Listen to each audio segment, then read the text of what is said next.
Si Clara, para lang siyang pader sa bahay, Elena. Isang pader na naglalabas ng pera pero walang kaluluwa. Huwag mong pagsabihan ang sarili mo na kailangan mong mahiya sa kanya dahil siya mismo ay alam na ang tanging dahilan kung bakit siya narito ay para sa pangalan ng mga De Vega. Ang mga salitang iyon ay hindi nanggaling sa isang estranghero, kundi mula sa labi ng lalaking ipinangako kong mamahalin hanggang sa huling hininga ng aking buhay. Nakatayo ako sa likod ng makapal at mabigat na kurtinang pilus sa madilim na pasilyo ng aming mansyon, hindi kalayuan, sa kislap ng mga kristal na chandelier at tawanan ng mga bisita. Ang boses ni Rafael ay puno ng panunuya, isang tono na tila ba ang 7 taon naming pagsasama ay isang malaking pagkakamali na kailangan niyang tiisin araw-araw. Sa aking nanginginig na mga kamay, maingat kong hawak ang isang maliit na kahon na binalot sa telang seda. Sa loob nito ay ang sinaunang relong bulsa ng aking ama, isang relikya na matagal kong ipinaayos sa isang eksperto sa ibang bansa.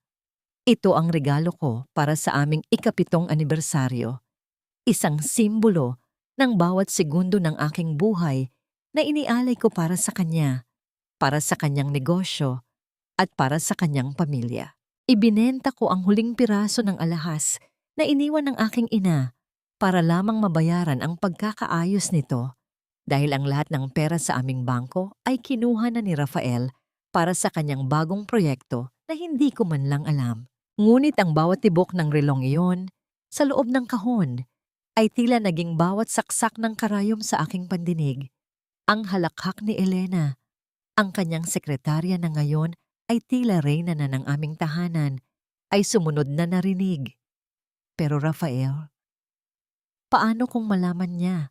Paano kung bawiin niya ang suporta sa kumpanya? Isang mapait na tawa ang isinagot ni Rafael. Clara is a martyr, Elena. Handa siyang magpakamatay para sa utang na loob na imbento lamang ni Mama. Wala siyang tatakbuhan.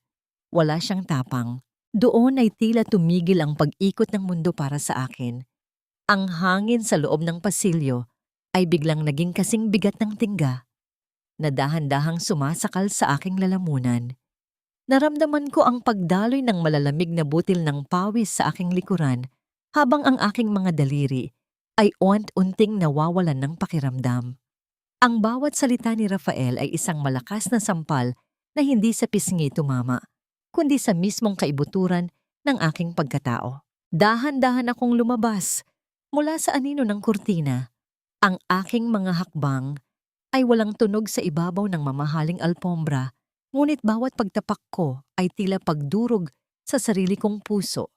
Nang makita nila ako, walang bakas ng pagsisisi sa mga mata ni Rafael. Sa halip, ang kanyang mukha ay napuno ng inis, na tila ba ang aking presensya ay isang abala sa kanyang masayang gabi. Clara, what are you doing here? Dapat ay nandoon ka sa labas at inaasikaso ang mga board members. Mayabang na utos ni Rafael habang inaayos ang kanyang kurbata. Sa tabi niya, si Elena ay nagkunwaring nag-aayos ng kanyang buhok, isang mapang-asar na ngiti ang nakapaskil sa kanyang mga labi na pinahiran ng pulang-pulang lipstick. Hindi ako nakapagsalita agad. Ang aking lalamunan ay parang tuyong disyerto. Itinaas ko ang aking kamay. Ang maliit na kahon ng relo ay nanginginig sa aking palad. Ito sana ang regalo ko para sa anibersaryo natin, Rafael. Ang relo ng papa ko. Ang relong sinabi mong gusto mong magkaroon dahil ito ang simbolo ng katapatan. Tiningnan lamang ni Rafael ang kahon ng may pandidiri. Relo? Clara, we are facing a crisis. Ang kailangan ng kumpanya ay cash flow, hindi mga lumang basura mula sa nakaraan mo. Itago mo na lang yan o ibenta mo uli, baka sakaling madagdagan ang pondo natin. Sa sandaling iyon, pumasok ang aking biyenan, si Doña Aurora, na may dalang baso ng wine. Ang kanyang mga mata ay matalas at mapanghusga habang tinitingnan ang aking simpleng bestida. Clara, Hija, huwag ka namang maging madrama sa harap ng mga bisita. Nakakahiya sa mga De Vega. At bakit ba ganyan ang suot mo? Mukha kang katulong sa tabi ni Elena. Ayusin mo ang sarili mo dahil ikaw ang representasyon ng pera namin sa gabing ito. Ang sakit na nararamdaman ko ay biglang napalitan ng isang kakaibang pakiramdam. Isang malamig na ningas na nagsimulang mag-alab sa aking dibdib. Ang bawat pangiinsulto, bawat pagbaliwala, at bawat kasinungalingan ay tila mga piraso ng puzzle na sa wakas ay nabuo na. Sila ang mga taong binuhat ko sa aking mga balikat nang sila ay lugmok sa utang. Ako ang nagbayad ng mga luho ni Doña Aurora habang ako ay nagtitiis sa mga lumang damit. At si Rafael, ang lalaking inakala kong aking katuwang, ay turing sa akin ay isang kasangkapang walang pakiramdam. Ang pera niyo? Bulong ko. Ang aking boses ay gumaralgal, ngunit puno ng paninindigan. What did you say? Tanong ni Doña Aurora, na tila hindi makapaniwala na nagsalita ako. Tumingin ako nang diretso sa mga mata ni Rafael. Ang perang ipinambibili niyo ng wine na yan, ang perang ipinampagawa ng bahay na ito, at ang perang ginagamit mo para pambili ng regalo sa babaeng yan. Lahat ng yon ay galing sa pawis at dugo ng mga ari-arian na iniwan sa akin ng aking ama. Ang kumpanyang De Vega ay isang bangkay na binuhat ko lamang para hindi kayo mapahiya sa lipunan. Nagdilim ang mukha ni Rafael, lumapit siya sa akin at hinawakan ng mahigpit ang aking braso. Ang kanyang mga kuko ay bumamaon sa aking balat. Huwag kang magmalaki, Clara. Kung wala ang pangalan ko, wala kang silbi. Isang hamak na anak ka lang ng isang bangkaroteng negosyante na kinupkup namin dahil sa awa. Binitawan ko ang kahon ng relo. Hinayaan kong mahulog ito sa sahig.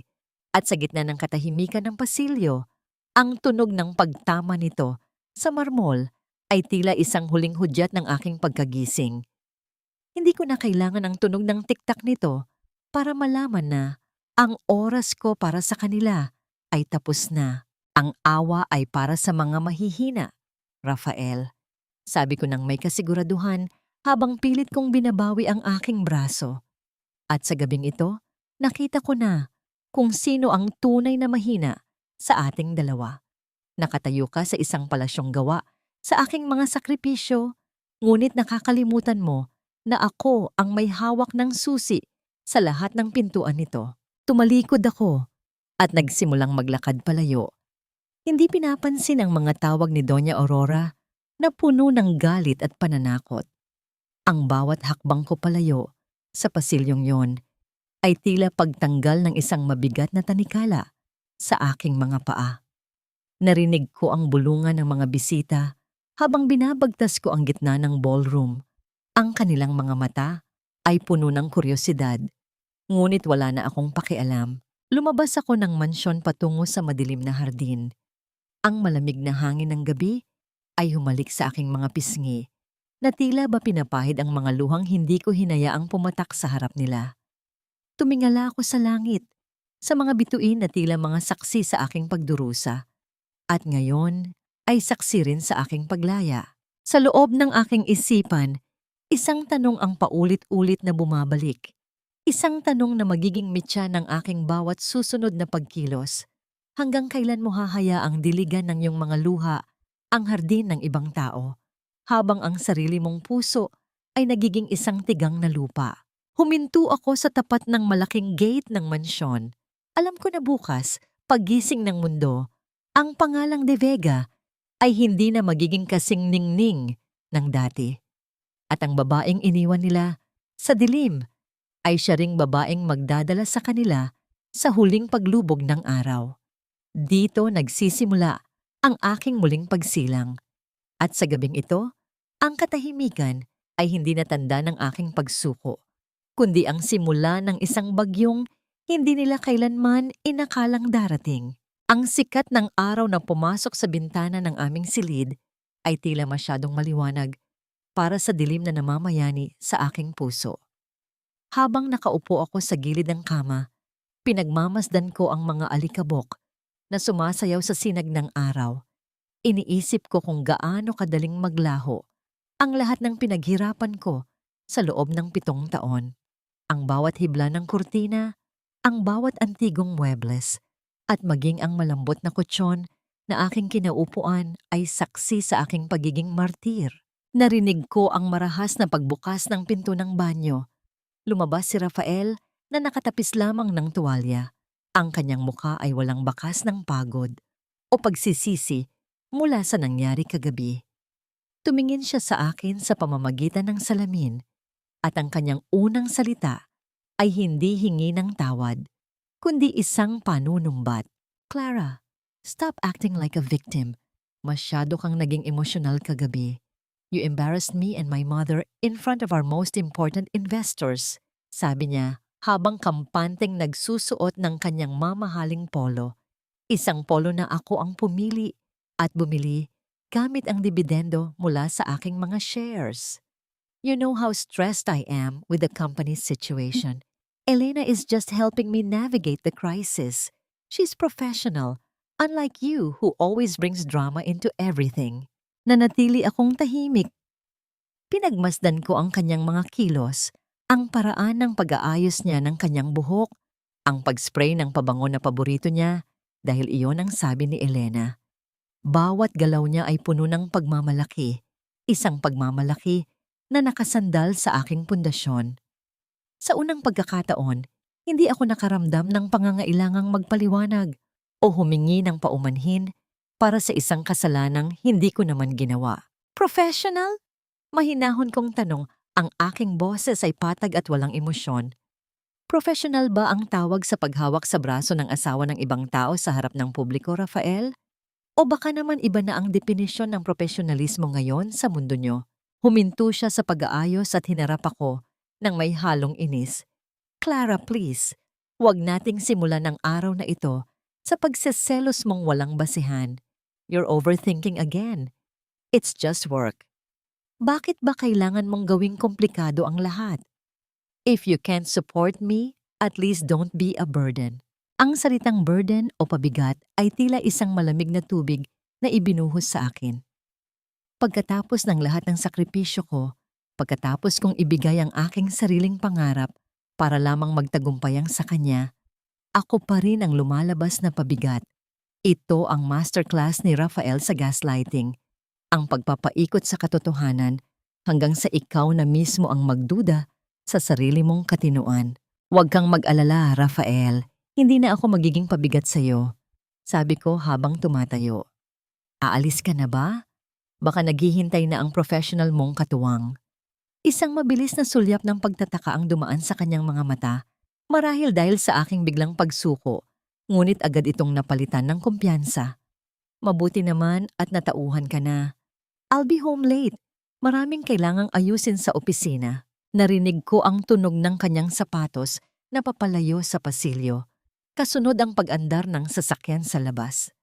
Nang masiguro kong wala na siya, dahan-dahan akong naglakad patungo sa kanyang home office. Isang silid na dati ay itinuturing kong sagrado dahil doon niya binubuo ang kanyang mga pangarap. Ang silid ay amoy mamahaling tabako at leather. Sa ibabaw ng kanyang lamesa ay nagkalat ang mga folder. Sinimulan kong buksan ang mga drawer na alam kong hindi niya nilalagyan ng lock dahil kampante siyang hindi ko pakikialaman ang kanyang mga gamit.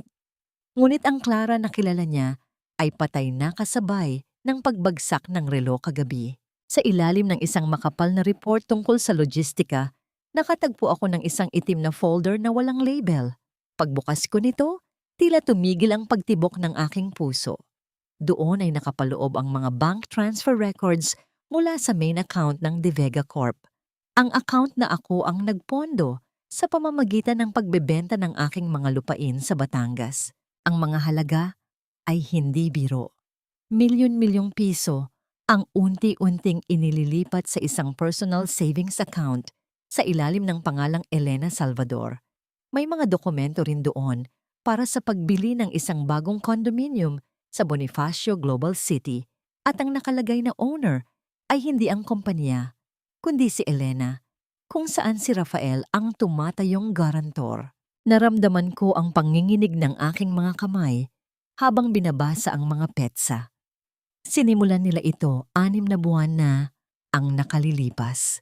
habang nagtitiis ako sa pagkaltas ng aking personal na budget para lamang makasabay sa utang ng kumpanya, habang sinasabi niya sa akin na kailangan naming magtipid dahil mahirap ang buhay, nilulusay na pala nila ang aking pinaghirapan para sa kanilang marangyang pugad. Ang bawat piraso ng papel ay isang ebidensya ng isang planadong pagnanakaw. Hindi lamang ng pera, kundi ng aking dangal at kinabukasan. Gusto kong sumigaw. Gusto kong wasakin ang bawat gamit sa loob ng silid na yon. Ngunit ang tanging lumabas sa aking mga mata ay isang mainit at nag-iisang patak ng luha na agad kong pinahid. Ang galit na ito ay hindi dapat masayang sa pag-iyak. Ito ay dapat maging gasolina para sa aking pagbangon. Kinuha ko ang aking cellphone at isa-isang pinikturan ang bawat pahina. Ang bawat click ng camera ay tila isang hakbang papalapit sa kanyang pagbagsak. Hindi sapat na iwan ko siya. Kailangang maramdaman niya ang pakiramdam ng mawalan ng lupa na kinatatayuan. Habang maingat kong ibinabalik ang folders sa ilalim ng mga papel, biglang nag-vibrate ang aking cellphone sa ibabaw ng lamesa. Isang hindi kilalang numero ang tumatawag. Nag-atubili ako bago ko sinagot ang tawag. Hello? Is ito si Mrs. Clara de Vega? Isang baritono at formal na boses ng isang lalaki ang sumagot sa kabilang linya. Speaking. Sino po ito? Ako si Attorney Manuel Santos, ang dating legal counsel ng iyong ama. Si Don Teodoro. Pasensya na sa biglaang tawag, Mrs. de Vega. May isang mahalagang dokumento at isang trust fund na iniwan ng iyong ama na ang tanging instruction ay mabubuksan lamang kapag nagkaroon ng malaking krisis sa iyong pagsasama o sa kumpanya. Sa tingin ko, ito na ang tamang oras para mag-usap tayo ng personal. Napatitig ako sa kawalan habang humihigpit ang hawak ko sa cellphone. Ang aking ama. Tila hanggang sa kabilang buhay ay binabantayan niya ako. Tila alam niya na darating ang araw na ang taong pinagkatiwalaan ko ay ang siyang mismong hihukay sa aking libingan. Saan tayo magkikita, attorney? Tanong ko. Ang aking tinig ay puno na ng determinasyon. Sa lumang library sa Escolta, doon sa lugar na paborito ng iyong ama. Huwag mong sasabihin kahit kanino ang tungkol sa pagkikita natin, lalo na sa iyong asawa. Ibinaba ko ang telepono at muling tumingin sa folder ni Rafael. Ang tadhana ay may kakaibang paraan ng pagbawi. Habang iniisip ni Rafael na matagumpay niyang ninanakawan ng isang babaeng martir, hindi niya alam na ang tunay na kayamanan ay kailanman ay hindi niya mahahawakan. Lumabas ako ng silid at sinalubong ako ng katahimikan ng mansyon. Ngunit sa pagkakataong ito, ang katahimikan ay hindi natanda ng kalungkutan. Ito na ang simula ng pagbilang ng mga huling sandali ng kaharian ng mga De Vega. Isang tanong ang nananatili sa aking isipan habang naghahanda akong umalis. Ano pa kaya ang mga lihim na itinago ng aking ama at gaano kalalim ang hukay na ginawa ni Rafael para sa sarili niya? Clara, huwag mong kalimutan na kung hindi dahil sa amin, baka sa lansangan ka pinulot pagkatapos mamatay ng ama mo. Ang apelyidong De Vega ay isang regalong hindi mo kayang bayaran ng kahit na anong halaga, kahit isama mo pa ang lahat ng lupain mo sa probinsya. Ang boses ni Doña Aurora ay parang hagupit ng latigo na bumaon sa aking pandinig. Nakaupo siya sa kanyang paboritong upuang tila isang trono sa gitna ng sala. Dahan-dahang humihigop ng tsaa na ako mismo ang nagtimpla. Ang bawat salita niya ay puno ng lason, isang paalala na sa loob ng bahay na ito, ako ay nananatiling isang bilanggo ng isang utang na loob na sila lamang ang nakakaalam kung paano kinalkula. Nakatayo ako sa kanyang harap, hawak ang isang pilak na tray. Ang aking mga kamay ay nanlalamig, hindi dahil sa aircon ng mansyon, kundi dahil sa matinding pagpipigil sa aking nararamdaman. Sa bawat segundo na lumilipas, tila mas humihigpit ang tanikala na nakagapos sa aking leeg. Ganyan ang laro ni Doña Aurora. Gagamitin niya ang nakaraan upang kontrolin ang aking kasalukuyan. Ma? Alam niyo po na ang lupain sa Batangas ay ang tanging alaala na iniwan ni Papa para sa akin. Iyon ang huling piraso ng kasaysayan ng aming pamilya. Mahinahon kong sagot, bagamat sa loob ko ay nagngangalit na ang bawat himaymay ng aking laman. Ibinaba ni Doña Aurora ang kanyang tasa sa platito at ang tunog ng pagtama ng porselana ay tila isang malakas na putok sa gitna ng katahimikan ng silid. Tiningnan niya ako nang may pandidiri mula sa aking buhok hanggang sa aking mga paang nakayapak sa mamahaling marmol. Kasaysayan, Clara Hija. Ang kasaysayan ng pamilya mo ay nagsimula at natapos sa pagiging bangkarote ng ama mo. Huwag mong paandaran ng sentimentalidad ang pamilyang De Vega. Ang kumpanya ay nangangailangan ng kapital. Ang asawa mo ay hirap na sa pag-aayos ng gulo na ikaw naman ang dahilan dahil sa kawalan mo ng galing sa pakikitungo sa mga investors. Ang lupang yan ay nakatiwangwang lang. Ibenta mo at ibigay mo ang pera kay Rafael. Yun ang nararapat mong gawin bilang isang asawang may utang na loob. Isang mapait na ngiti ang sumilay sa aking mga labi na hindi niya nakita. Ang kawalan ko nang galing sa pakikitungo. Samantalang ako ang nag-aayos ng lahat ng gusot na ginagawa ni Rafael sa tuwing nalalasing siya o nagwawaldas ng pera sa mga walang saysay na luho. Ako ang nagpupuyat sa mga spreadsheet habang sila ay natutulog ng mahimbing. Ngunit sa mata ng matandang ito, ako ay isang tau-tauhan lamang na kailangang sumunod sa bawat kumpas ng kanyang daliri. At kung hindi ko po gagawin, hamon ko, isang bagay na kailanman ay hindi ko sinubukang gawin sa loob ng 7 taon. Tumayo si Doña Aurora. Ang kanyang tindig ay puno ng awtoridad. Isang mapangalipustang anyo na tila ba handa akong lamunin ng buo. Lumapit siya sa akin hanggang sa maramdaman ko ang amoy ng kanyang mamahaling pabango. Amoy na dati ay nagbibigay sa akin ng respeto. Ngunit ngayon ay nagpapaalala na lamang ng pagkabulok ng kanilang moralidad. Kung hindi mo gagawin, Clara, ay huwag kang magtataka. Kung bukas o sa makalawa, ay makita mo na lang ang sarili mo sa labas ng gate na ito nang walang kahit na ano. Tandaan mo, ang lahat ng suot mo, ang kinakain mo, at ang hanging nilalanghap mo sa loob ng mansyong ito ay pag-aari namin. Huwag kang maging ingrata. Huwag mong hintayin na ang awa namin ay mapalitan ng puot. Inilapag niya sa ibabaw ng tray na hawak ko ang isang dokumento. Ito ay isang special power of attorney, isang kasulatan na magbibigay kay Rafael ng karapatang ibenta ang aking lupain sa Batangas nang hindi ko na kailangang pirmahan ang bawat pahina. Pirmanan mo iyan bago matapos ang araw na ito. Huwag mong subukan ang pasensya ko, Clara. Alam mo kung ano ang kaya kong gawin. Banta niya bago siya marangyang lumakad paalis. Ang tunog ng kanyang takong ay tila bawat pako na ibinabaon sa aking dignidad. Naiwan akong mag-isa sa sala. Ang dokumento ay tila naging kasing bigat ng isang bundok sa ibabaw ng tray. Tiningnan ko ang mga larawan sa dingding, ang mga ninuno ng mga De Vega, na tila ba lahat sila ay nakatingin sa akin nang may pangungutya. Sa loob ng 7 taon, pinilit kong maging karapat-dapat sa kanila. Pinilit kong burahin ang aking sarili upang maging isang perpektong De Vega. Pero sa huli, ang turing nila sa akin ay isang puhunan lamang na kailangang pigain hanggang sa huling patak. Dahan-dahan akong umupo sa sahig. Ang tray ay inilapag ko sa tabi ko. Kinuha ko ang ballpen na nakasingit sa dokumento. Ang aking kamay ay hindi na nanginginig. Sa halip, naramdaman ko ang isang kakaibang katahimikan sa aking sistema. Ang tanikala na sinasabi ni Doña Aurora ay hindi na isang pabigat. Ito ay naging isang sandata na gagamitin ko upang palayain ang aking sarili. Inisip ko ang tawag ni Attorney Manuel Santos.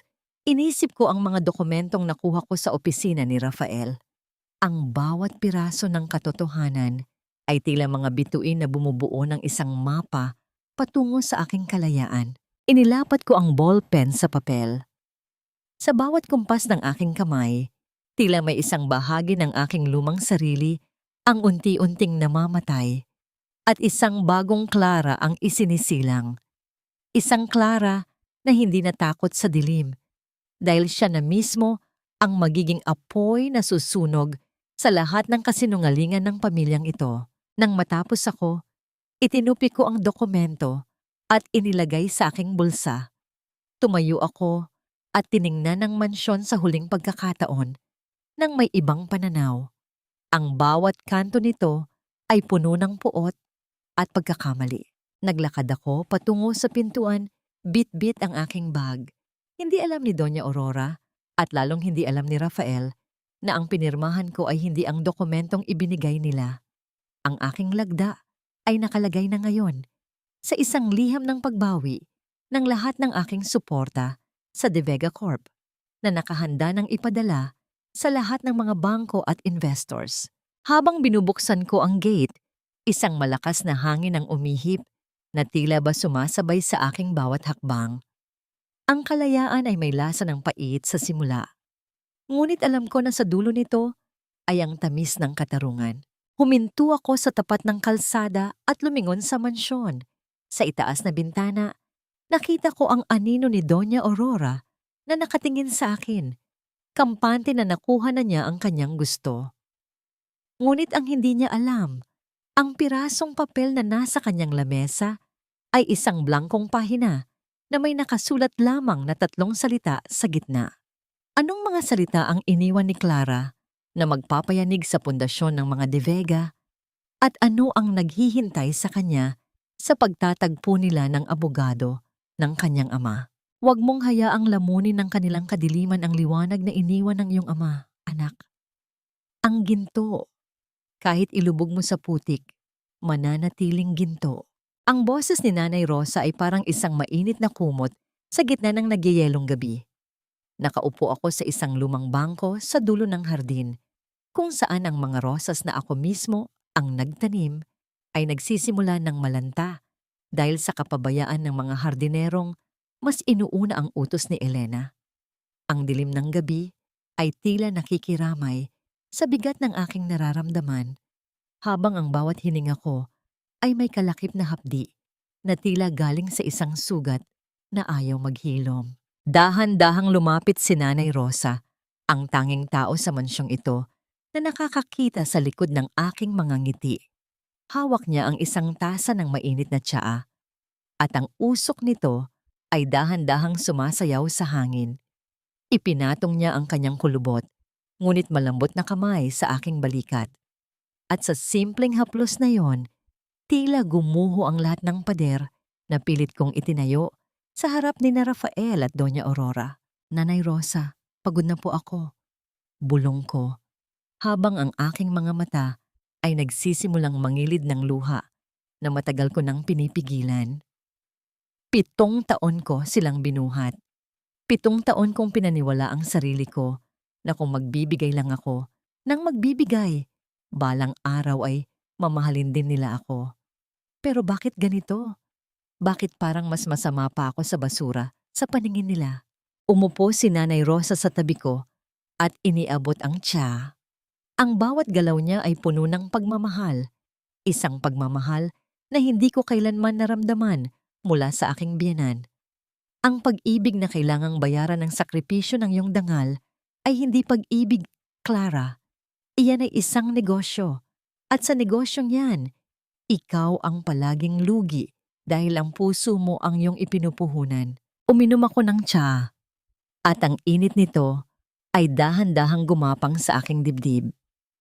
Tumingala ako sa malaking mansyon na tila isang dambuhalang halimaw na naghihintay na lamunin ako ng buo. Inutusan ako ni Doña Aurora na ibenta ang lupa ni Papa. Gusto nilang kunin pati ang huling alaala ko sa kanya para lang itustos sa mga pagkakamali ni Rafael. At ang masakit pa, Nanay Rosa, nalaman ko na ninanakawan na pala nila ang kumpanya para sa babaeng yon. Hinawakan ni Nanay Rosa ang aking mga kamay. Ang kanyang mga mata ay nagningning sa ilalim ng liwanag ng buwan. Clara, nakita ko kung paano pinalaki ng iyong ama ang kanyang munting imperyo. Nakita ko ang bawat butil ng pawis niya. Alam mo ba kung bakit ikaw ang pinili niyang magmana ng lahat? Dahil alam niya na ikaw ay may pusong bakal na nababalot ng seda. Huwag mong kakalimutan na ikaw ay anak ni Don Teodoro. Ang dugong nananalaytay sa iyong mga ugat ay dugong mapagpalaya, hindi dugong alipin. Ang mga salitang iyon ay tila isang malakas na kislap ng kidlat sa gitna ng aking kalituhan. Bigla kong naalala ang aking ama, ang kanyang tawa, ang kanyang amoy ng tabako, at lumang libro, at ang kanyang palaging paalala sa akin noong bata pa ako. Clara, ang tunay na reyna ay hindi nakikilala sa kanyang korona, kundi sa kanyang paninindigan sa gitna ng bagyo. Inilapag ko ang tasa sa bangko at huminga ng malalim. Ang bawat tibok ng aking puso ay tila naging isang tambol na naghahanda para sa isang digmaan. Hindi ko na po sila hahayaang tapakan ako, Nanay Rosa. Kung gusto nilang makita ang tunay na Clara, ibibigay ko sa kanila. Pero hindi ang Clara na inaasahan nilang luluhod. Ibibigay ko sa kanila ang Clara na tatapos sa kanilang kasinungalingan. Niyakap ako ni Nanay Rosa ng mahigpit. Ang kanyang boses ay nanginginig sa emosyon. Iyan ang alaga ko. Huwag kang matakot, anak. Ang katarungan ay maaaring mabagal, pero hinding-hindi ito natutulog. Nandito lang ako sa likod mo, kahit anong mangyari. Nang bumalik ako sa loob ng mansyon, sinalubong ako ng malamig na titig ni Rafael na nakatayo sa may hagdanan. Hawak niya ang dokumentong akala niya ay pinirmahan ko. Mabuti naman at naging praktikal ka na, Clara. Bukas ay ipapadala ko na ito sa bangko. Huwag ka nang mag-alala. Kapag naayos na ang lahat, bibilhan kita ng bagong alahas para hindi ka na nagmumukhang kawawa. Tumingin ako sa kanya, isang sulyap na puno ng kapayapaan na alam kong hindi niya mauunawaan. Sana nga, Rafael, ay maayos na ang lahat bukas. Sana ay maging sapat ang lahat ng pinirmahan ko para sa iyong kinabukasan. Isang lihim ng ngiti ang sumilay sa aking mga labi habang dahan-dahan akong naglalakad paakyat sa aking silid. Ang bawat hakbang ko sa hagdan ay tila isang nota ng isang awit ng paghihiganti na dahan-dahang nabubuo. Sa aking isipan, nakahanda na ang bawat detalye ng aking pagkikita kay Attorney Santos. Pumasok ako sa aking silid at isinara ang pinto. Inilabas ko ang isang lumang litrato, naming dalawa ni Papa. Hinaplos ko ang kanyang mukha sa larawan at bumulong sa hangin. Papa, gabayan mo po ako. Ngayong gabi, ang iyong anak ay magsisimula nang bawiin ang lahat ng ninakaw sa atin. Habang nakahiga ako sa kama, ang katahimikan ng gabi ay tila nabasag ng tunog ng isang malakas na kulog sa malayo. Isang bagyo ang paparating at alam ko na sa pagkakataong ito, hindi ako ang sisilong. Ako ang magiging dahilan kung bakit sila mangangatog sa lamig.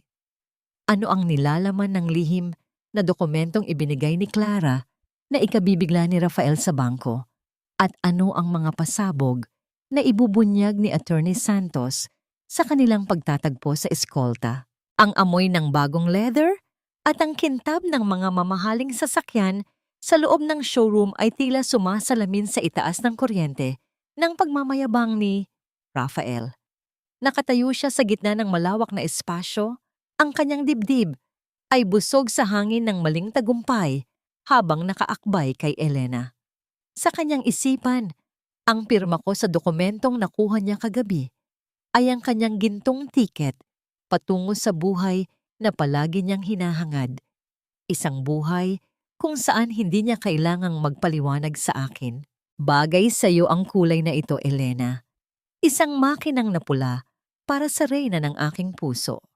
Sabi ni Rafael, ang kanyang boses ay sapat na malakas para marinig ng mga ahente na nakapaligid sa kanila. Ang tunog ng pagbukas at pagsara ng pinto ng isang sports car ay umalingaw-ngaw sa tahimik na silid. Tila isang hudyat ng kanyang paglustay sa kayamanang hindi sa kanya. Humagikhik si Elena. Ang kanyang mga daliri ay humahaplos sa manibela. Pero Rafael, baka magalit si Clara. Masyadong mahal ito. Mahal ito. Baka sabihin niya ay, nagwawaldas ka na naman.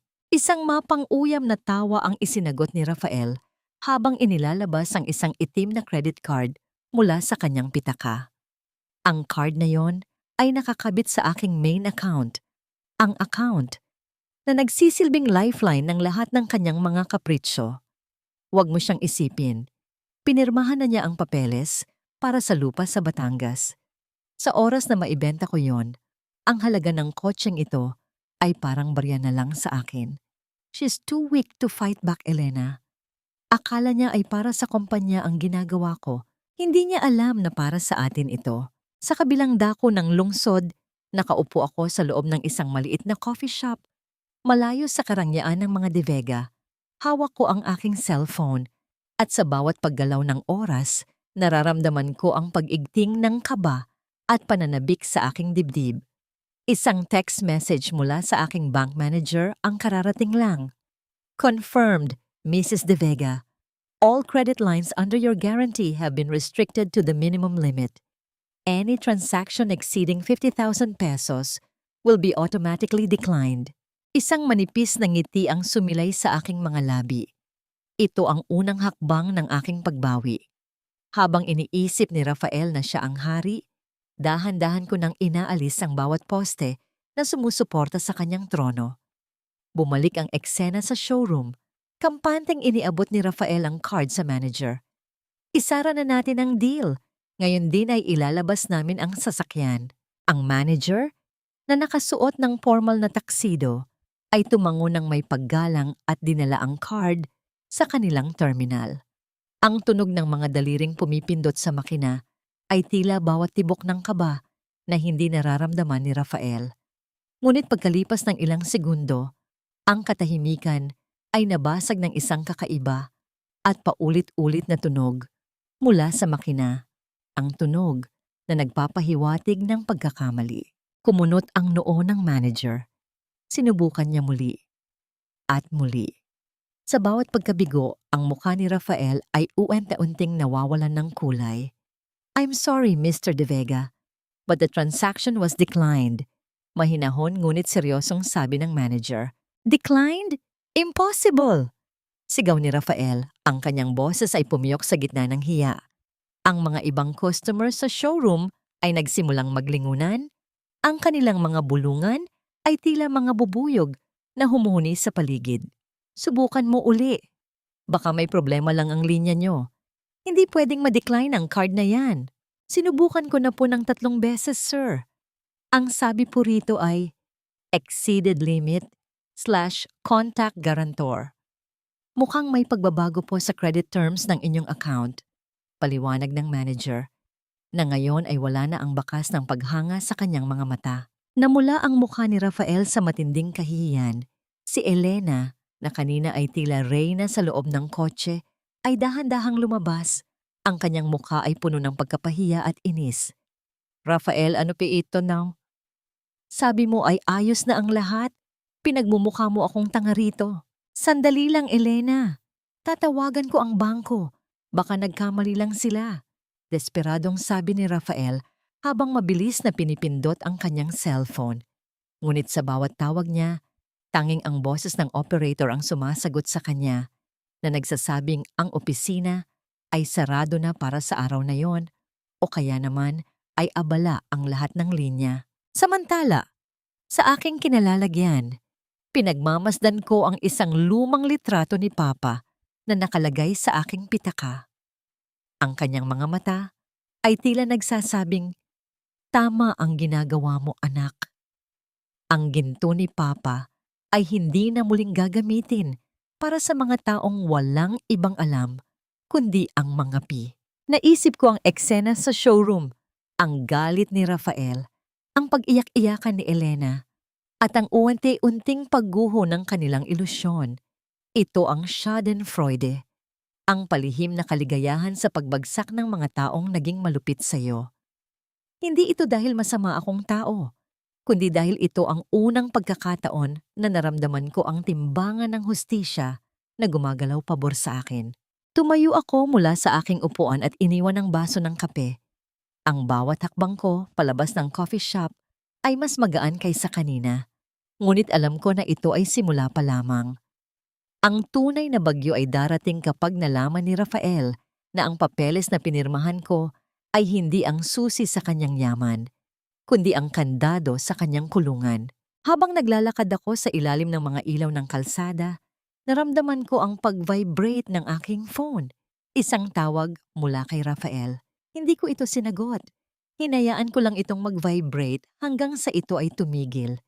Tila isang hininga ng isang taong nalulunod na hindi ko nabalak sagipin. Anong gagawin ni Rafael kapag nalaman niyang hindi lang ang credit card ang naputol, kundi pati ang lahat ng mga kontrata na nagpapanatili sa kanya sa tuktok? At ano ang madidiskubre ni Clara sa kanyang pagtatagpo kay Attorney Santos sa susunod na araw? Ang bango ng bawang na ginigisa sa mainit na kawali ay humahalimuyak sa buong kusina. Isang pamilyar na amoy na dati ay nagbibigay sa akin ng pakiramdam ng tahanan. Ngunit sa gabing ito, ang bawat sangkap na aking hinahanda ay tila may kasamang pait ng nakaraan. Maingat kong hiniwa ang mga gulay. Ang bawat bagsak ng patalim sa ibabaw ng kahoy na tadtaran ay may kasamang ritual ng pag-alala. Ang tunog ng bakal na tumatama sa kahoy ay tila nagmamarka ng bawat taon na ibinigay ko sa pamilyang ito nang walang kapalit. Nagluto ako ng adobo, ang paboritong ulam ni Rafael. Sa bawat patak ng tuyo at suka, naalala ko ang mga unang taon ng aming pagsasama, kung paano ko pinag-aralan ang timplang gusto niya kahit na ilang beses akong napaso at napagalitan ng kanyang ina. Naghanda rin ako ng sinigang na ang asim ay tila sumasalamin sa bawat salitang mapait na tinanggap ko mula kay Doña Aurora. Ang hapagkainan ay puno ng karangyaan. Ang mga telang linen ay maayos na nakalatag at ang mga mamahaling kubyertos ay kumikinang sa ilalim ng ilaw. Pumasok si Rafael sa loob ng dining room. Ang kanyang mukha ay madilim pa rin, ang mga mata ay bakas ang pagukod at ang matinding kahihiyang dinanas niya sa showroom kanina. Hindi siya tumingin sa akin habang marahas niyang hinila ang upuan. Ang tunog ng kahoy na kumikiskis sa marmol na sahig ay tila isang reklamo sa katahimikan ng gabi. Ano itong lahat, Clara? May selebrasyon ba? O baka naman sinusubukan mo uli akong suyuin pagkatapos mong hiyain ang pamilya ko kagabi? Mayabang niyang tanong habang binubuksan ang kurbata. Naupo ako sa kanyang tapat. Ang aking likod ay tuwid at ang aking mga kamay ay payapang nakapatong sa aking hita. Nagluto lang ako, Rafael. Gusto ko lang na sa gabing ito, malasahan mo ang lahat ng pinaghirapan ko. Lahat ng pagtitiis na inihain ko sa iyo sa loob ng 7 taon. Nagsimulang kumain si Rafael, ngunit ang kanyang atensyon ay wala sa pagkain. Ang kanyang cellphone na nasa ibabaw ng lamesa ay dahan-dahang umiilaw at bahagyang gumagalaw. Isang hudyat na may sunod-sunod na mensaheng dumarating.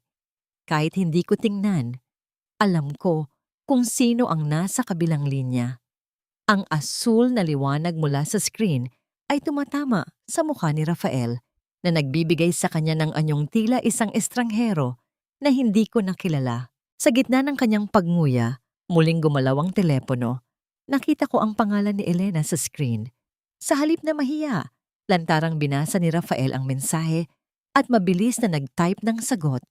Ang kanyang mga daliri ay tila sumasayaw sa screen ng may kasabikan.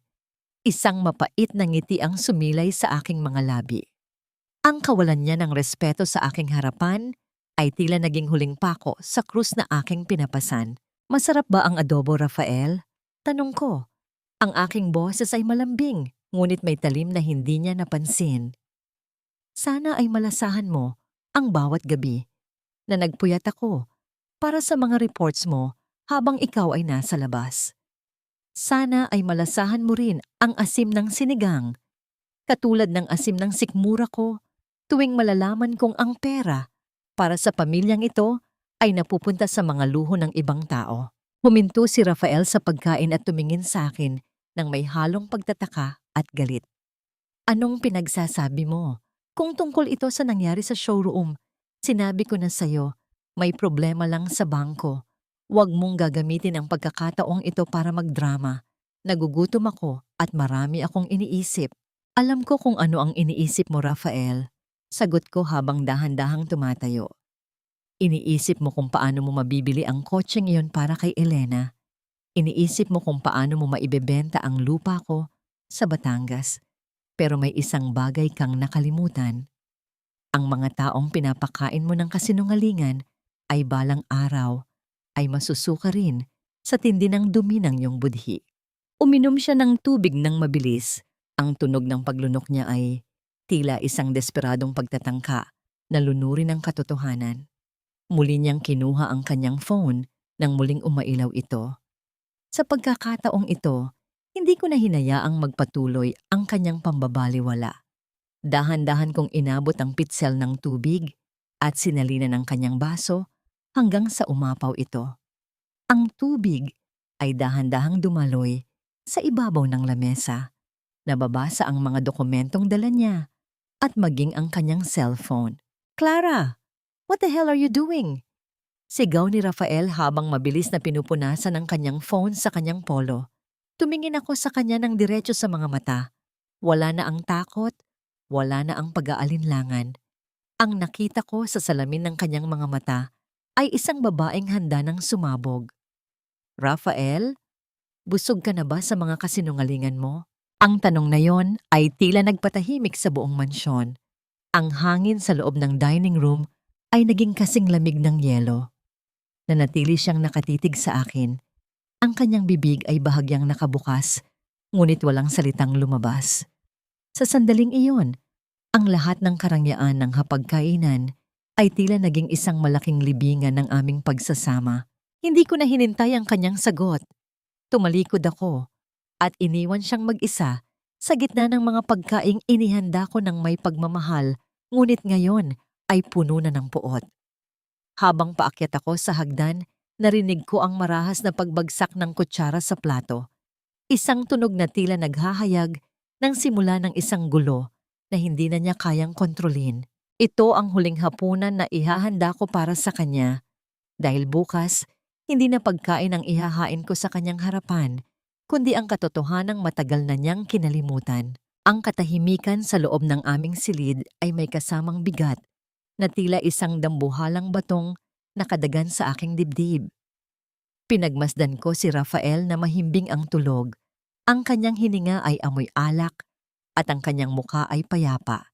Isang kapayapaang hindi nararapat sa isang taong kakasira lang ng buhay ng kanyang asawa. Sa bawat pagtaas at pagbaba ng kanyang balikat, naalala ko ang 7 taon na itinabi ko ang aking sarili para lamang bigyan siya ng puwang. Ngunit sa gabing ito, ang puwang na yon ay tuluyan ng naglaho. Dahan-dahan akong tumayo mula sa gilid ng kama. Ang bawat kilos ko ay maingat, tila isang aninong umiiwas na mabigyan ng liwanag. Hindi ko na kailangan ng maraming gamit. Ang mga mamahaling bag, ang mga damit na binili ni Doña Aurora para magmukha akong dekalidad, at ang mga alahas na ibinigay ni Rafael bilang pampalubag loob. Lahat ng iyon ay iniwan ko sa loob ng malaking walk-in closet.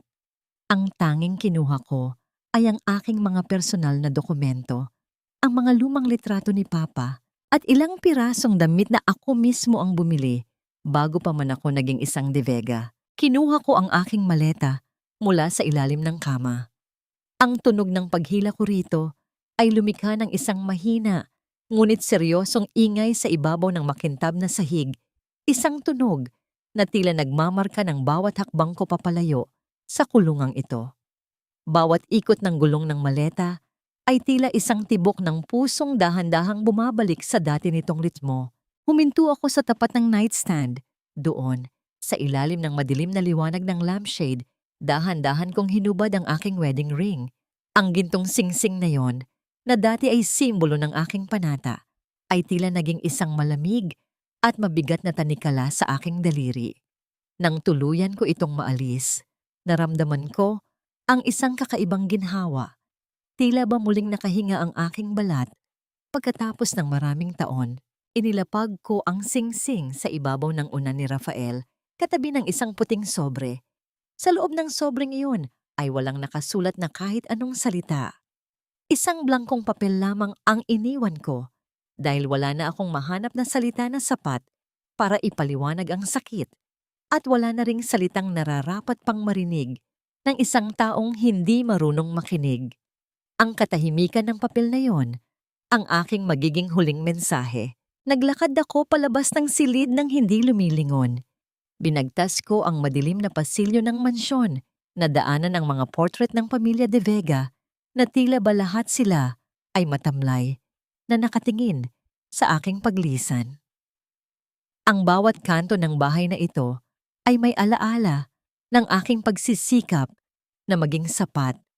Ngunit ngayon, ang mga alaalang iyon ay tila mga anino na lamang na dahan-dahang nilalamon ng dilim. Pagbaba ko sa sala, sinalubong ako ni Nanay Rosa. Nakatayo siya malapit sa malaking pinto. Ang kanyang mga mata ay puno ng lungkot, ngunit may kasamang pag-unawa. Wala kaming sinabi sa isa't isa. Lumapit siya sa akin at mahigpit na hinawakan ang aking mga kamay. Ang init ng kanyang palad, ang huling haplos ng pagmamahal na tatanggapin ko sa loob ng pamamahay na ito. Binuksan niya ang malaking pinto para sa akin at ang tunog ng pag-ikot ng mga bisagra ay tila isang malalim na buntong hininga ng kalayaan. Lumabas ako sa gate ng mansyon. Ang malamig na hangin ng madaling araw ay humalik sa aking mukha na tila ba binubura ang lahat ng bakas ng dumi at pait ng nakaraan. Sumakay ako sa isang naghihintay na sasakyan na magdadala sa akin sa isang lugar na matagal ko nang hindi nabibisita. Ang lumang mansyon ng aking ama sa dulo ng bayan, ang mansyong matagal nang nakasara at tila nakalimutan na ng panahon. Pagdating ko sa tapat ng lumang mansyon ni Don Teodoro, bumaba ang katahimikan sa paligid. Ang mga bakal na gate ay balot na ng mga baging at ang mga puno ng naras sa paligid ay tila mga bantay na naghihintay sa aking pagbabalik. Inilabas ko ang lumang susi mula sa aking bulsa. Ang lamig ng bakal nito ay nagbigay sa akin ng katiyakan. Isinalpak ko ang susi sa trangka ng malaking pintong kahoy. Ang tunog ng pag-ikot ng mekanismo sa loob ng lock ay tila isang hudyat ng muling pagtibok ng isang pusong matagal nang natutulog. Sa bawat dahan-dahang pagtulak ko sa pinto, ang amoy ng lumang papel, alikabok at kahoy ay sumalubong sa akin. Amoy ng aking pagkabata. Amoy ng tunay na tahanan. Pumasok ako sa loob at dahan-dahang isinara ang pinto sa likuran ko. Sa gitna ng kadiliman ng lumang mansyon, naramdaman ko ang presensya ng aking ama. Dito, sa loob ng mga pader na ito, hindi ako si Mrs. De Vega. Dito, ako ay si Clara, ang anak na babae na handa nang bawiin ang lahat ng nararapat sa kanya. Ngunit habang tinitingnan ko ang malawak at maalikabok na sala, isang katanungan ang pumasok sa aking isipan. Ano ang lihim na itinatago ng mansyong ito sa loob ng maraming dekada? At handa na ba akong harapin ang katotohanang maaaring magpabago sa tingin ko sa aking sariling pamilya? Nagising si Rafael sa gitna ng katahimikan na tila ba may mali sa timpla ng hangin sa loob ng kanilang silid. Inunat niya ang kanyang kamay, inuusal ang pangalan ni Clara. Nang may halong inis, inaasahang naroon na ang kanyang kape at ang kanyang plansadong polo. Ngunit ang dulo ng kanyang mga daliri ay tanging malamig na seda ng unan ang nadama. Doon, sa ilalim ng malamig na liwanag ng umaga, nakita niya ang pilak na kislap ng wedding ring na nakapatong sa isang blankong papel. Isang mapang-uyam na tawa ang kumawala sa kanyang bibig. Drama na naman. Bulong niya sa sarili habang pilit na binabaliwala ang kakaibang kaba na nagsimulang gumapang sa kanyang dibdib. Inisip niya na pumunta lang si Clara sa simbahan o sa palengke para magpalipas ng sama ng loob. Kampante siya. Hawak niya ang dokumentong magliligtas sa kanya. Ang lupain sa Batangas ang magiging mitya ng muli niyang paglipad. Hindi niya alam, ang toreng kanyang kinatatayuan ay nagsimula ng bitak-bitak sa ilalim ng kanyang mga paa. Pagdating niya sa opisina ng De Vega Corporation, sinalubong siya ng isang atmosfera na tila ba may namatay. Ang mga empleyado na dati ay mabilis na yumuyukod sa kanya ay ngayon ay nagbubulungan sa mga kanto. Ang kanilang mga mata ay puno ng kuryosidad at pangamba. Ang tunog ng mga teleponong hindi tumitigil sa pagpalahaw ay tila isang koro ng kapahamakan na bumabalot sa buong gusali. Sir Rafael, ang bank manager po ng Union Trust, kanina pa po tumatawag at ang ating mga pangunahing investors nagpadala po ng mga formal letters. Kinakansela na po nila ang kanilang mga commitments para sa susunod na quarter. Bungad sa kanya ng kanyang assistant na ang boses ay nanginginig sa takot. Ano? Imposible. Sabihin mo sa kanila, may hawak na akong collateral. Ang lupa sa Batangas ay sapat na para sa lahat. Sigaw ni Rafael, ang kanyang boses ay umalingaw-ngaw sa pasilyo. Isang desperadong pagtatangka na ipakita na kontrolado pa rin niya ang lahat. Ngunit ang tunay na sampal ay dumating nang pumasok si Elena sa kanyang opisina. Hindi bilang isang reyna, kundi bilang isang babaeng tila nakakita ng multo. Ang kanyang muka ay maputla. Ang kanyang mamahaling bag ay nakasabit ng walang buhay sa kanyang braso. Rafael, ang credit card na ibinigay mo. Ang sabi sa bangko, hindi lang ito declined. Ang sabi nila, ang guarantor ng account ay tuluyan ng binawi ang lahat ng legal na pananagutan. Kinukuha na rin ang condominium sa BGC dahil hindi raw nabayaran ang amortization nitong huling buwan. Tila isang malakas na dagundong ng kulog ang narinig ni Rafael sa loob ng kanyang sariling ulo. Mabilis niyang kinuha ang folder kung saan nakatago ang special power of attorney na akala niya ay pinirmahan ni Clara. Sa bawat pahina na binubuksan niya, ang kanyang mga daliri ay nanginginig hanggang sa marating niya ang huling pahina. Ang pirma ni Clara ay naroon, ngunit sa ibaba nito, sa isang maliit at malinaw na sulat kamay, ay may nakasulat na mga salitang tila naging lason sa kanyang paningin. Lahat ng ninakaw, dapat ibalik. Kasabay nito ang marahas na pagbukas ng pinto ng opisina. Pumasok ang isang grupo ng mga lalaking nakasuot ng formal na tuksido. Bit-bit ang mga dokumentong may tatak ng korte. Ang tunog ng mga papel na inilalatag sa kanyang lamesa ay tila tunog ng bawat pako na ibinabaon sa kabaong ng kanyang karera. Mr. Rafael De Vega, narito kami para ihay ng foreclosure notice para sa gusaling ito at sa mansyon ng mga De Vega. Ang lahat ng inyong assets ay naka-freeze dahil sa isang formal na reklamo ng malpractices at misappropriation of funds na isinampa ng inyong asawa, si Mrs. Clara De Vega, sa tulong ng opisina ni Attorney Manuel Santos. Napaupo si Rafael sa kanyang swivel chair. Ang kanyang mundo ay tila umiikot ng pabaligtad. Ang toreng akala niya ay kasing tibay ng bato ay gumuho sa loob lamang ng isang gabi. Sa gitna ng kaguluhan, nakita niya ang sariling refleksyon sa salamin ng kanyang lamesa. Isang lalaking dati ay makapangyarihan, ngunit ngayon ay isang anino na lamang ng kanyang sariling kapalaluan. Hindi ito maaari. Clara, bulong niya, ngunit ang pangalang iyon na dati ay turing niyang basura, ay ngayon ay tila naging isang matayog na bundok na hinding-hindi na niya maaabot. Sa labas ng gusali, ang ulan ay nagsimulang pumatak ng malakas. Ang bawat patak ay tila humahampas sa mga bintana ng opisina. Tila ba sinasabayan ang pagguho ng kaharian ng mga De Vega. Ang bawat hakbang ng mga opisyal na nagsisimulang mag-imbentaryo ng kanyang mga gamit ay tila tunog ng isang orasan na nagpapahiwatig na ang kanyang oras ay tuluyan ng naubos. Ano ang susunod na gagawin ni Rafael sa gitna ng kanyang pagkakaipit? At sino ang misteryosong tao na lilitaw para lalong paigtingin ang pagbagsak ng kanyang dangal? Ang sikat ng hapon ay dahan-dahang tumatagos sa malalaking bintanang salamin ng isang eksklusibong tea house sa Makati. Sa loob, ang amoy ng sariwang bulaklak at mamahaling tsaa ay tila nagbibigay ng ilusyon ng katahimikan. Nakaupo ako sa isang sulok, nakasuot ng isang simpleng asul na bestida na lalong nagpalitaw sa kapayapaan ng aking mukha. Sa aking harapan ay ang aking paboritong tasa ng Earl Grey. Ang usok nito ay dahan-dahang sumasayaw sa hangin, tila ba sumasabay sa dahan-dahang pagtibok ng aking puso na ngayon ay wala ng kaba. Ngunit ang katahimikang yon ay nabasag ng marinig ko ang marahas na pagbukas ng pinto. Ang tunog ng mabilis at mabibigat na hakbang ng sapatos na detakon sa ibabaw ng makintab na sahig ay tila isang babala. Hindi ko na kailangang lumingon para malaman kung sino ang dumarating.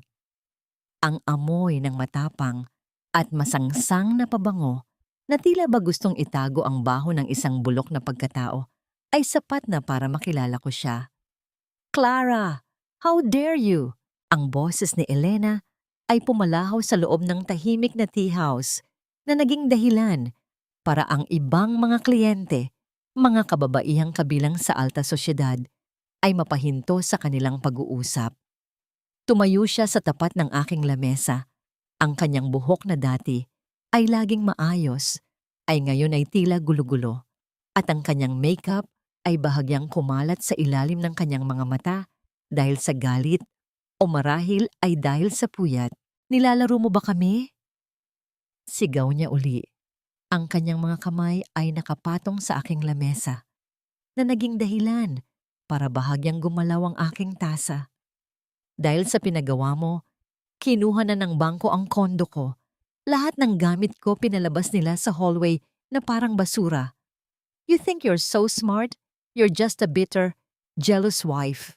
Dahan-dahan kong ibinaba ang aking tasa sa platito.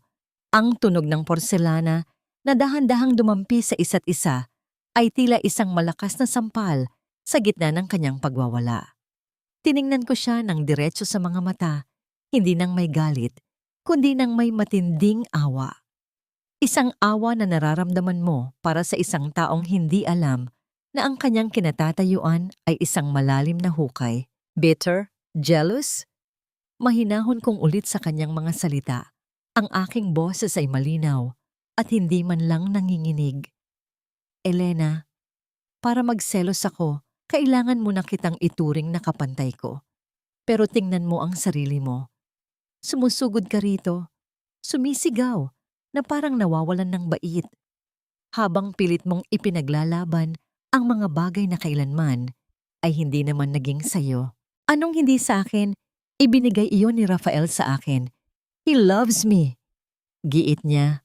Ang kanyang mga mata ay nanlilisik, habang ang kanyang boses ay tila isang gasgas na plaka. Isang manipis at malamig na ngiti ang sumilay sa aking mga labi. Ibinigay ni Rafael?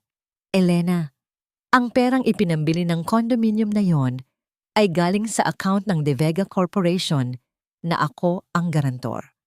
Ang bawat gamit na inilabas sa hallway ay binayaran gamit ang credit card na sa akin nakapangalan.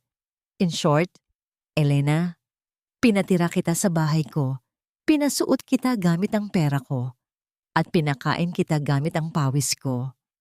Hindi ka reyna ni Rafael, isa ka lang." Palamunin na nakalimot kung sino ang nagpapakain sa kanya.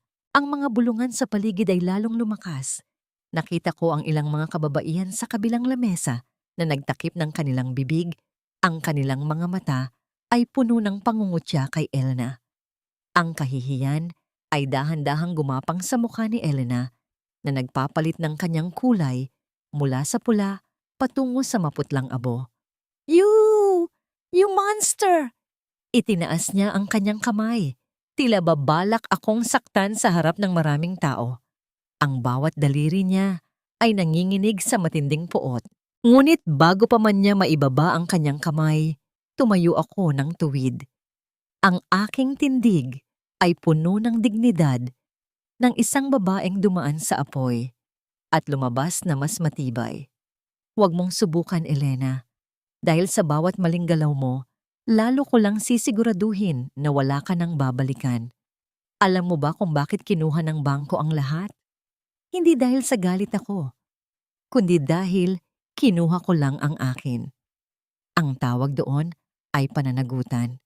Isang bagay na hindi mo alam dahil sanay kang kumuha ng hindi tinitingnan kung kanino ang ninanakaw mo.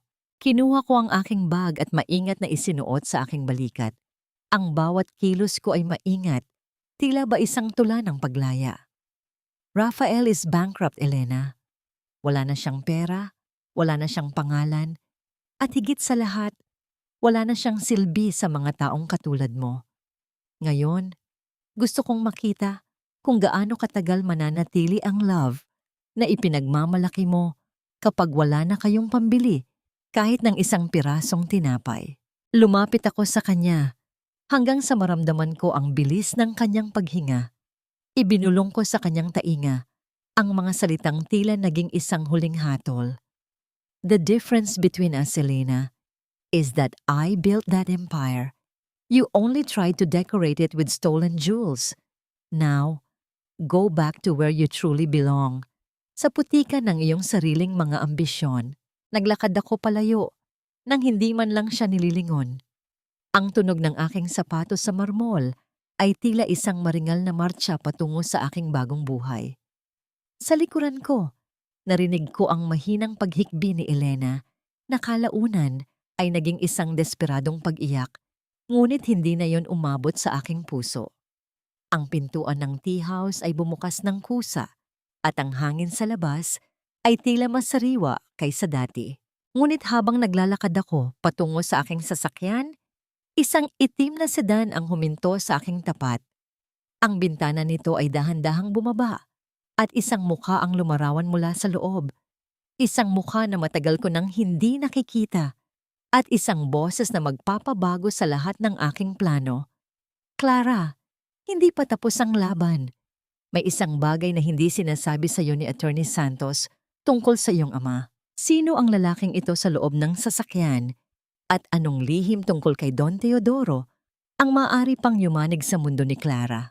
Ang lumang mansyon ni Don Teodoro ay nababalot ng katahimikan na tila ba ang bawat sulok nito ay nagluluksa pa rin para sa nakaraan. Nakatayo ako sa gitna ng malawak na sala, pinagmamasdan ang mga alikabok na sumasayaw sa sinag ng araw na tumatagos sa mga bintanang kahoy. Ang amoy ng lumang kahoy at mga libro ay nagbibigay sa akin ng pakiramdam ng seguridad, isang pakiramdam na matagal nang ipinagkait sa akin sa bahay ng mga De Vega. Ngunit ang katahimikang yon ay nabasag nang marinig ko ang isang sasakyang huminto sa labas. Ang tunog ng pagbukas ng lumang gate ay lumikha ng isang mahabang pag-itit na sinundan ng mabibigat at tila nagmamadaling mga hakbang sa sementadong daanan. Hindi ko na kailangang hulaan kung sino ito. Ang bawat tibok ng aking puso ay naging matatag, walang kaba, tanging isang malamig na pagtanggap sa kung ano ang darating. Bumukas ang malaking pintong kahoy. Doon, sa ilalim ng matalim na liwanag ng hapon, nakatayo si Rafael. Ngunit hindi na ito ang makisig at mayabang na lalaking iniwan ko ilang araw na ang nakalilipas. Ang kanyang polo ay lukot, ang kanyang buhok ay gulo-gulo, at ang kanyang mga mata ay puno ng puyat at desperasyon. Ang imahe ng hari ng De Vega Corporation ay tuluyan ng gumuho. Clara. Ang kanyang boses ay paos, tila galing sa isang taong ilang araw nang hindi nakakatulog ng maayos. Nanatili akong nakatayo sa dulo ng sala. Ang aking mga kamay ay payapang nakakrus sa aking dibdib. Anong ginagawa mo rito, Rafael? Hindi ba't abala ka sa pag-aayos ng krisis niyo ni Elena? Humakbang siya papalapit sa akin. Ang kanyang mga mata ay nangingilid ng luha. Isang sandata na madalas niyang gamitin noon para makuha ang aking awa. Clara, please, makinig ka muna. Nagkamali ako. Aminado ako. Nabulag ako ng sandaling bugso ng damdamin. Pero ikaw ang asawa ko. 7 taon tayo, Clara. Hindi mo ba kayang itapon ang lahat ng yon ng ganoon na lang? Isang mapait na ngiti ang sumilay sa aking mga labi. Ang 7 taon na binabanggit niya ay 7 taon ng aking pagpapakababa. 7 taon ng kanyang pambabaliwala. Ang 7 taon na yon ay hindi ko itinapon, Rafael. Ikaw ang sumunog sa mga yon nung dinala mo ang babaeng yon sa harap ko at tinawag akong basura. Ngayong abo na lang ang natira. Bakit mo sinusubukang hipa ng apoy? Gipit lang ang kumpanya, Clara. Alam mo kung gaano kalaki ang pressure sa akin ni Mama. Sigaw niya. Ang kanyang desperasyon ay nagsisimula nang humalos sa kanyang galit. Binawi mo ang lahat. Ang bangko, ang mga investors, pati ang bahay natin. Saan kami titira? Saan ako kukuha ng pambayad sa lahat ng utang na iniwan mo? Iniwan ko? Dahan-dahan akong lumapit sa kanya. Ang tunog ng aking sapatos, tamaalikabok na sahig, ay tila bawat segundo ng paghuhukom. Hindi ko iniwan ang mga utang na yan, Rafael. Iyan ang bunga ng sarili mong pagwawaldas. Iyan ang presyo ng bawat regalo mo kay Elena at bawat luho ni Doña Aurora na galing sa bulsa ko. Ngayong wala na ang ATM mo, bigla kang naging mapagmahal na asawa. Bigla siyang lumuhod sa aking harapan. Ang marahas na pagtama ng kanyang mga tuhod sa matigas na sahig ay lumikha ng isang tunog na dapat sana ay nagpabasag sa aking puso. Hinawakan niya ang dulo ng aking bestida. Ang kanyang mga kamay ay nanginginig. Clara, parang awa mo na. Ibalik mo ang suporta mo. Kahit huwag ka nang bumalik sa mansyon, basta ayusin mo lang ang legal charges. Mawawala ang lahat sa akin. Mapupunta ako sa kalaboso kung hindi mo ako tutulungan. Tinitigan ko siya. Tiningnan ko ang bawat detalye ng kanyang mukha. Ang mga matang dati ay tinitingnan ko ng may labis na pagmamahal. Ang mga labi na dati ay nagbibigay sa akin ng lakas. Ngunit sa sandaling iyon, sa gitna ng kanyang pagluha at pagluhod, nakaramdam ako ng isang bagay na mas nakakatakot kaysa sa galit. Wala akong naramdaman. Wala nang hapdi. Wala nang puot. Wala nang pagnanais na tulungan siya. Ngunit wala rin akong pagnanais na saktan siya ng higit pa. Si Rafael, ang lalaking naging mundo ko sa loob ng 7 taon, ay isa na lamang estranghero sa aking paningin. Ang kanyang mga luhang dati ay nagpapatunaw sa akin, ay ngayon ay tila ba tubig lamang na tumatapon sa kanal. Dahan-dahan kong inalis ang kanyang kamay mula sa aking bestida. Ang aking bawat galaw ay puno ng dignidad, isang tahimik na deklarasyon ng aking kalayaan. Rafael, tingnan mo ako. Nag-angat siya ng tingin. Ang kanyang mukha ay puno ng pag-asa na baka lumambot ang aking puso. Nakikita mo ba ang mga mata ko? Tanong ko ng mahinahon. 7 taon kong iniyak ang lahat ng luha ko para sa'yo. Ngayon, tuyo na ang balon. Wala ka nang makukuhang kahit na ano sa akin. Hindi pera, hindi awa, at lalong hindi pag-ibig. Tumayo siya ng dahan-dahan. Ang kanyang pag-asa ay napalitan ng isang madilim at nanlilisik na tingin. Ganyan ka na ba kadesperada para makaganti? Hahayaan mong mabulok ang asawa mo sa kalsada para lang sa pride mo? Hindi ito tungkol sa pride, Rafael. Sagot ko habang tumatalikod at naglalakad patungo sa bintana. Tungkol ito sa pananagutan. Pinili mo ang daang ito, ngayon ay lakaran mo ito ng mag-isa. Ang biyayang tinatamasa mo noon ay hindi galing sa pangalan mo, kundi sa pagmamahal ko. At ang biyayang iyon, tapos na. Clara! Muli niyang sinubukang lumapit, ngunit huminto siya nang itaas ko ang aking kamay. Lumabas ka na, Rafael. Bago ko patawagan ang mga security na kinuha ni Attorney Santos para bantayan ang mansyong ito. Huwag mong hintayin na kaladkarin ka palabas ng bahay na kailanman ay hindi mo iginalang. Sa huling pagkakataon, tiningnan niya ako ng may halo ng puot at pagsisisi bago siya marahas na tumalikod at lumabas. Ang tunog ng kanyang mga hakbang na papalayo ay tila isang huling hininga ng isang namamatay na nakaraan. Nang marinig ko ang muling pag-andar ng kanyang sasakyan, naramdaman ko ang pagdaloy ng isang malalim na katahimikan sa aking kaluluwa. Naupo ako sa lumang sofa ng aking ama. Ang aking mga kamay ay dahan-dahang humahaplos sa tela nito. Malaya na ako, ngunit sa gitna ng aking kalayaan, naalala ko ang lalaki sa itim na sedan kanina. Sino ang lalaking iyon na nagsabing may itinatago si Attorney Santos tungkol sa aking ama? At ano ang kinalaman ng secret benefactor na sinasabing tumutulong sa akin sa likod ng mga tabing? Dahan-dahan kong binuksan ang drawer ng lamesa ni Papa at doon nakakita ako ng isang lumang susi na may nakakabit na tag. Para sa oras ng iyong huling pagsubok, ang eskolta ay tila isang pahina ng kasaysayan na pilit binubura ng modernong panahon. Sa gitna ng mga naglalakihang gusali, ang lumang library na pagmamay-ari ng mga ninuno ni Attorney Manuel Santos ay nananatiling nakatayo. Ang mga pader nito ay balot ng lumot at mga kwento ng nakaraan. Pagpasok ko sa loob, ang tunog ng bawat hakbang ko sa sahig na gawa sa nara ay tila nagigising sa mga aninong matagal nang nananahimik sa ilalim ng makakapal na alikabok.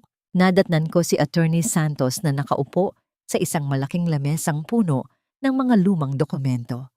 Ang liwanag mula sa isang maliit na desk lamp ay nagbibigay ng madilim na anyo sa kanyang mukha, na lalong nagpatindi sa bigat ng aming pagtatagpo. Inilapag niya ang kanyang salamin at tumingin sa akin nang may halo ng lungkot at determinasyon. Clara, salamat at nakarating ka. Ang hawak ko ngayon ay hindi lamang mga papeles ng bangko. Ito ang katotohanang pilit ibinaon ng pamilya De Vega sa loob ng 3 dekada. Simula niya, ang kanyang boses ay may lalim na tila galing sa ilalim ng lupa. Inilabas niya ang isang asul na folder na may tatak ng Teodoro Imperial, Confidential. Sa bawat pahinang inilaladlad niya sa aking harapan, naramdaman ko ang panlalamig ng aking mga daliri. Doon ay nakita ko ang mga orihinal na blueprint ng isang teknolohiya para sa pagproseso ng asukal at bigas, isang imbensyon na naging pundasyon ng De Vega Corporation. Ngunit ang pangalang nakalagay sa mga dokumento ng patent ay hindi De Vega. Ito ay ang lagda ng aking ama, si Don Teodoro. Noong nabubuhay pa ang iyong ama, sila ay matalik na magkaibigan ni Ricardo De Vega, ang ama ni Rafael. Paliwanag ni Attorney Santos habang itinuturo ang isang lumang liham. Ipinagkatiwala ni Don Teodoro ang kanyang mga plano kay Ricardo para sa isang joint venture. Ngunit sa likod ng kanyang likod, ninakaw ni Ricardo ang mga patent at pinalabas na ang iyong ama ay nagkamali sa kalkulasyon hanggang sa ito ay mabangkarote. Ang yaman na tinatamasa ng mga De Vega ngayon ay itinayo mula sa isang malaking pagnanakaw. Tila gumuho ang kisame ng library sa aking ibabaw. Ang lahat ng mga taon na ipinamukha sa akin ni Rafael at Doña Aurora na ako ay may utang na loob dahil kinupkop nila ang isang anak ng bangkaroteng negosyante ay isang malaking kasinungalingan. Hindi nila ako kinupkop dahil sa awa. Kinupkop nila ako dahil iyon ang paraan nila upang siguraduhin na ang katotohanan ay mananatiling nakakubli sa ilalim ng aking pasasalamat. Ibig sabihin, ang lahat ng ito, ang kasal namin ni Rafael, nanginginig ang aking boses, ang bawat salita ay may kalakip na hapdi. Ito ay isang planadong hakbang, Clara, pagpapatuloy ng abogado. Alam ni Doña Aurora na ang mga dokumentong ito ay lilitaw balang araw. Sa pamamagitan ng pagpapakasal mo kay Rafael, nakuha nila ang legal na kontrol sa mga huling ari-arian ng iyong ama at napatahimik kanila sa ilalim ng konsepto ng pamilya.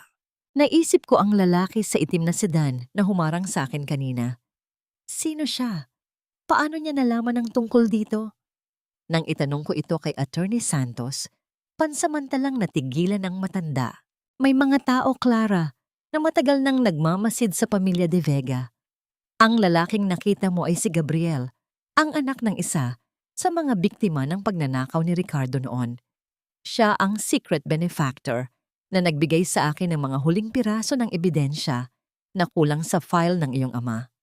Gusto rin niya ng hustisya Ngunit mas pinili niyang manatili sa anino upang ikaw ang maging mukha ng labang ito. Kinuha ko ang mga dokumento. Ang bawat pahina ay tila may bigat ng isang buhay na ninakawan ng dangal. Ang galit na nararamdaman ko kanina ay napalitan ng isang malamig at matalim na katarungan. Hindi na ito tungkol sa isang asawang nagtaksil. Ito ay tungkol sa isang pamilya ng mga magnanakaw na pilit akong ginawang alipin sa loob ng sarili naming kaharian. Ano ang susunod nating gagawin, attorney? Tanong ko. Ang aking mga mata ay nag-aapoy na sa determinasyon. Ihahain natin ang kaso ng intellectual property theft at fraud. Sa dami ng ebidensyang ito, hindi lang foreclosure ang haharapin ni Rafael at ng kanyang ina. Maari silang makulong ng mahabang panahon at ang lahat ng ari-arian ng De Vega Corporation ay babalik sa iyo bilang nag-iisang tagapagmana ni Don Teodoro. Habang lumalabas ako ng library, ang hangin sa eskolta ay tila may dalang bulong ng pag-asa. Ngunit sa aking isipan, isang imahe ang hindi mawala. Ang imahe ni Rafael na nagmamalaki sa kanyang apelyido. Ang apelyidong akala niya ay ginto, pero putik pala ang pinagmulan. Sa huling bahagi ng pasilyo, may isang anino na nakatayo, malapit sa isang lumang poste ng ilaw. Ang lalaki sa itim na sedan. Hindi ko makita ng malinaw ang kanyang mukha, ngunit ang kanyang tindig ay puno ng awtoridad at misteryo. Itinaas niya ang kanyang kamay bilang pagbati, bago dahan-dahang naglaho sa dilim ng kalsada. Sino ba talaga si Gabriel at bakit niya ako tinutulungan? At sa oras na malaman ni Doña Aurora na hawak ko na ang katotohanan tungkol sa kanilang nakaraan, ano ang huling alas na ilalabas ng matandang reyna para hindi tuluyang gumuho ang kanyang trono? Ang mansyon ng mga De Vega na dati ay puno ng ingay ng mga mararangyang piging at tawanan ng mga makapangyarihang tao ay nababalot na ngayon ng isang nakabibinging katahimikan. Ang malalaking chandelier ay hindi na nagliliyab. Sa halip, ang tanging nagbibigay ng liwanag ay ang malamlam na sikat ng hapon na tumatagos sa mga bintanang wala ng kurtina. Ang bawat hakbang ko sa marmol na sahig ay lumilikha ng isang malakas na alingawngaw na tila ba ang mismong bahay ay sumisigaw sa sakit ng pagkawala ng kanyang karangyaan. Nadatnan ko si Doña Aurora sa kanyang paboritong silid. Wala na ang kanyang mga alalay na dati ay nakapaligid sa kanya para sundin ang bawat kumpas ng kanyang daliri. Nakaupo siya sa isang antigong upuan. Ang kanyang katawan ay tila lumiit at ang kanyang balat ay naging kasing putla ng papel. Ang kanyang mga kamay, na dati ay pinalalamutian ng mga dambuhalang brilyante, ay nanginginig na ngayon habang hawak ang isang rosaryo. Nandito ka na pala, Clara. Ang kanyang boses ay mahina, tila galing sa isang malalim na balon. Hindi siya tumingin sa akin, ngunit bakas sa kanyang mukha ang isang pait na hindi kayang burahin ng kahit na anong panalangin. Dumating ako para kunin ang mga huling gamit ko at para ibigay sa inyo ito, sabi ko, habang inilalapag ang isang legal na dokumento sa ibabaw ng maliit na lamesa. Ang tunog ng papel na dumampi sa kahoy ay tila isang huling hatol. Dahan-dahan siyang nag-angat ng tingin. Ang kanyang mga mata, na dati ay punong-puno ng pagmamalaki at pang-aalipusta, ay ngayon ay nababalot ng desperasyon. Hiya, parang awa mo na. Huwag mo kaming palayasin sa sarili naming tahanan. Si Rafael ay hindi na makatulog. At ako ay matanda na. Saan kami pupunta? Ang utang na loob mo sa amin noong kinupkop ka namin, hindi ba sapat iyon para patawarin mo kami? Isang mapait na tawa ang kumawala sa aking dibdib. Isang tawang walang halong saya, kundi purong katarungan. Utang na loob? Iyan na naman ang salitang yan, Tita Aurora. Hanggang kailan niyo ba gagamitin ang kasinungalingang yan? Alam ko na ang lahat. Alam ko kung paano niyo ninakaw ang mga patent ng aking ama. Alam ko na ang De Vega Corporation ay itinayo mula sa bawat butil ng pawis ni Don Teodoro na kinuha niyo ng walang pasabi. Natigilan ng matanda. Ang kanyang rosaryo ay dahan-dahang nahulog mula sa kanyang mga daliri at tumama sa sahig ng walang anumang ingay kundi ang marahang pagkalampag ng mga butil. Ang kanyang labi ay nanginig, ngunit walang salitang lumabas. Ang kanyang sickly card na palagi niyang ginagamit para makuha ang gusto niya ay tila nawalan ng bisa sa harap ng katotohanan. Hindi niyo ako kinupkop dahil sa awa. Pagpapatuloy ko, ang bawat salita ko ay tila bawat hampas ng katarungan. Kinupkop niyo ako para maging bantay sa inyong mga kasalanan. Ginawa niyo akong alipin sa sarili kong yaman. Ngayong araw, ang lahat ng pagpapanggap ay tapos na. Ang bahay na ito, ang kumpanya, at ang bawat sentimong ginastos nyo sa loob ng 3 dekada. Lahat iyan ay babalik sa pangalan ng aking ama. Biglang humagulgol si Doña Aurora. Ang tunog ng kanyang pag-iyak ay hindi katulad ng sa isang reyna, kundi sa isang taong tuluyan ng nawalan ng lahat ng kanyang itinatagong lakas. Sinubukan niyang abutin ang aking kamay, ngunit umatras ako. Ang bawat patak ng kanyang luha ay tila walang halaga sa harap ng mga taon na itinangis ko sa dilim dahil sa kanilang kalupitan. Clara, maawa ka. Ang reputasyon namin, ang pangalan ng mga De Vega. Pagsusumamo niya habang dahan-dahang sumusubsob sa lamesa. Ang pangalan niyo ay matagal nang marumi, Tita Aurora. Ngayon lang ito nalaman ng mundo. Malamig kong sagot. Mayroon kayong 24 na oras para lisanin ang mansyong ito. Ang mga kasambahay ay nakaalis na dahil ako na ang nagbayad ng kanilang mga huling sahod. Kayo na lang ang natitira. Tumalikod ako at nagsimulang maglakad palabas. Ang bawat hakbang ko sa pasilyo ay tila pagtatapos ng isang kabanata ng aking buhay na puno ng pagdurusa. Sa malayo, narinig ko ang mahinang pag-itit ng mga pintuan ng cabinet na binubuksan ng mga foreclosure officers na nagsisimulang magkabit ng mga seized stickers sa mga kagamitan. Ang bawat pagdikit ng sticker na yon ay tila tunog ng pagguho ng tore ng kapalaluan ni Doña Aurora. Nang makarating ako sa labas, sinalubong ako ng malamig na simoy ng hangin. Nakita ko ang isang truck na naghihintay para kargahan ng mga gamit na hindi kasama sa foreclosure. Mga personal na alaala ni Papa na tanging ako lang ang nakakaalam kung nasaan. Ngunit bago ako makasakay sa aking sasakyan, isang itim na kotse ang huminto sa dulo ng driveway. Bumukas ang pinto nito at lumabas ang isang lalaking may tindig na pamilyar. Si Gabriel. Ang kanyang mga mata ay nakatitig sa mansyon at pagkatapos ay bumaling sa akin nang may isang seryosong ekspresyon. Tapos na ang unang bahagi, Clara. Sabi niya habang lumalapit. Pero mag-ingat ka. Si Rafael ay hindi susuko ng ganoon na lang. Ang isang taong desperado ay mas mapanganib kaysa sa isang taong mayaman. Anong balak gawin ni Rafael ngayong wala na siyang matatakbuhan? At ano ang susunod na hakbang ni Gabriel para tuluyan ng mapatumba ang mga natitirang anino ng nakaraan? Dito tayo nagsimula, Rafael, at dito rin kita tuluyang ililibing sa aking limot. Ang aking boses ay isang mahinang bulong na dinala ng hangin sa loob ng malawak at tahimik na simbahan ng San Sebastian. Nakatayo ako sa dulo ng aisle. Ang lugar kung saan 7 taon na ang nakalilipas ay naglalakad ako nang may suot na maputing belo, puno ng pangarap at paniniwala na ang pag-ibig ay sapat na para bumuo ng isang mundo.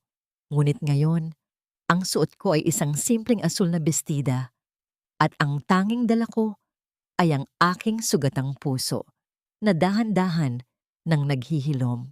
Ang amoy ng insenso at ang malamig na dampi ng hangin mula sa matatayog na bintana ay tila humahalik sa aking balat na nagbibigay ng kakaibang kapayapaan. Pinagmasdan ko ang altar. Ang mga kandilang dahan-dahang natutunaw ay tila sumisimbolo sa bawat sakripisyo ko na dahan-dahan na ring naglalaho. Ang katahimikan sa loob ng simbahan ay hindi nakakatakot.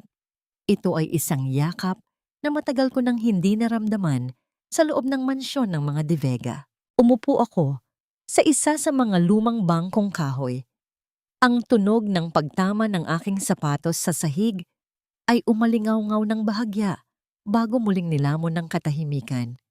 Ipinikit ko ang aking mga mata at hinayaan kong bumalik ang lahat ng alaala. Ang bawat sampal ng salita ni Doña Aurora. Ang bawat gabing nagpuyat ako para sa kumpanyang ninakaw lamang sa aking ama at ang bawat luhang ibinuhos ko para sa lalaking hindi kailanman ako nakita. Sa unang pagkakataon, hindi ako umiyak dahil sa sakit. Umiyak ako dahil sa wakas, pinapatawad ko na ang aking sarili. Pinapatawad ko ang sarili ko sa pananatili ng matagal sa isang lugar na hindi ako pinapahalagahan. Pinapatawad ko ang sarili ko sa paglimot sa sarili kong halaga para lamang itaguyod ang pangarap ng iba. Ang bawat patak ng luha na dumadaloy sa aking pisngi ay tila isang binyag ng aking muling pagsilang. Hindi mo kailangang pasanin ang mundo ng mag-isa, Clara. Isang mahinahong boses ang bumasag sa aking pagmumuni-muni. Pagmulat ng aking mga mata, nakita ko si Gabriel na nakatayo sa aking tabi. Hindi ko narinig ang kanyang pagpasok. Tila ba isa siyang anino na laging naroon sa oras ng aking pangangailangan. Inabutan niya ako ng isang malinis at puting panyo.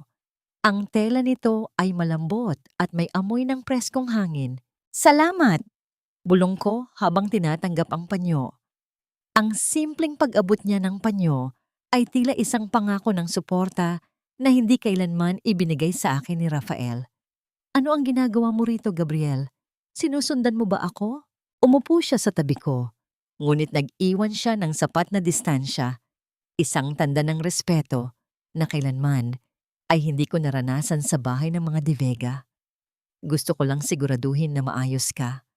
Ang pagharap sa nakaraan ay mas mahirap kaysa sa pagharap sa kinabukasan.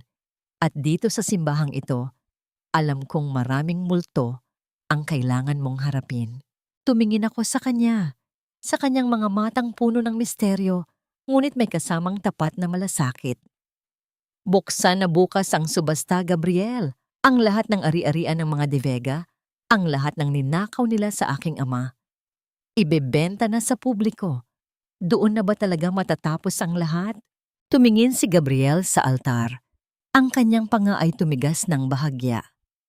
Ang subasta ay hudyat lamang ng pagbagsak ng kanilang tore. Pero ang tunay na tagumpay ay kapag nakita mo na ang sarili mo sa salamin at hindi mo na nakikita ang anino ni Rafael sa likuran mo. Bukas, Clara, mababawi mo ang korona ng iyong ama. Pero tandaan mo, ang isang desperadong kaaway ay gagawin ng lahat para hindi ka maging masaya.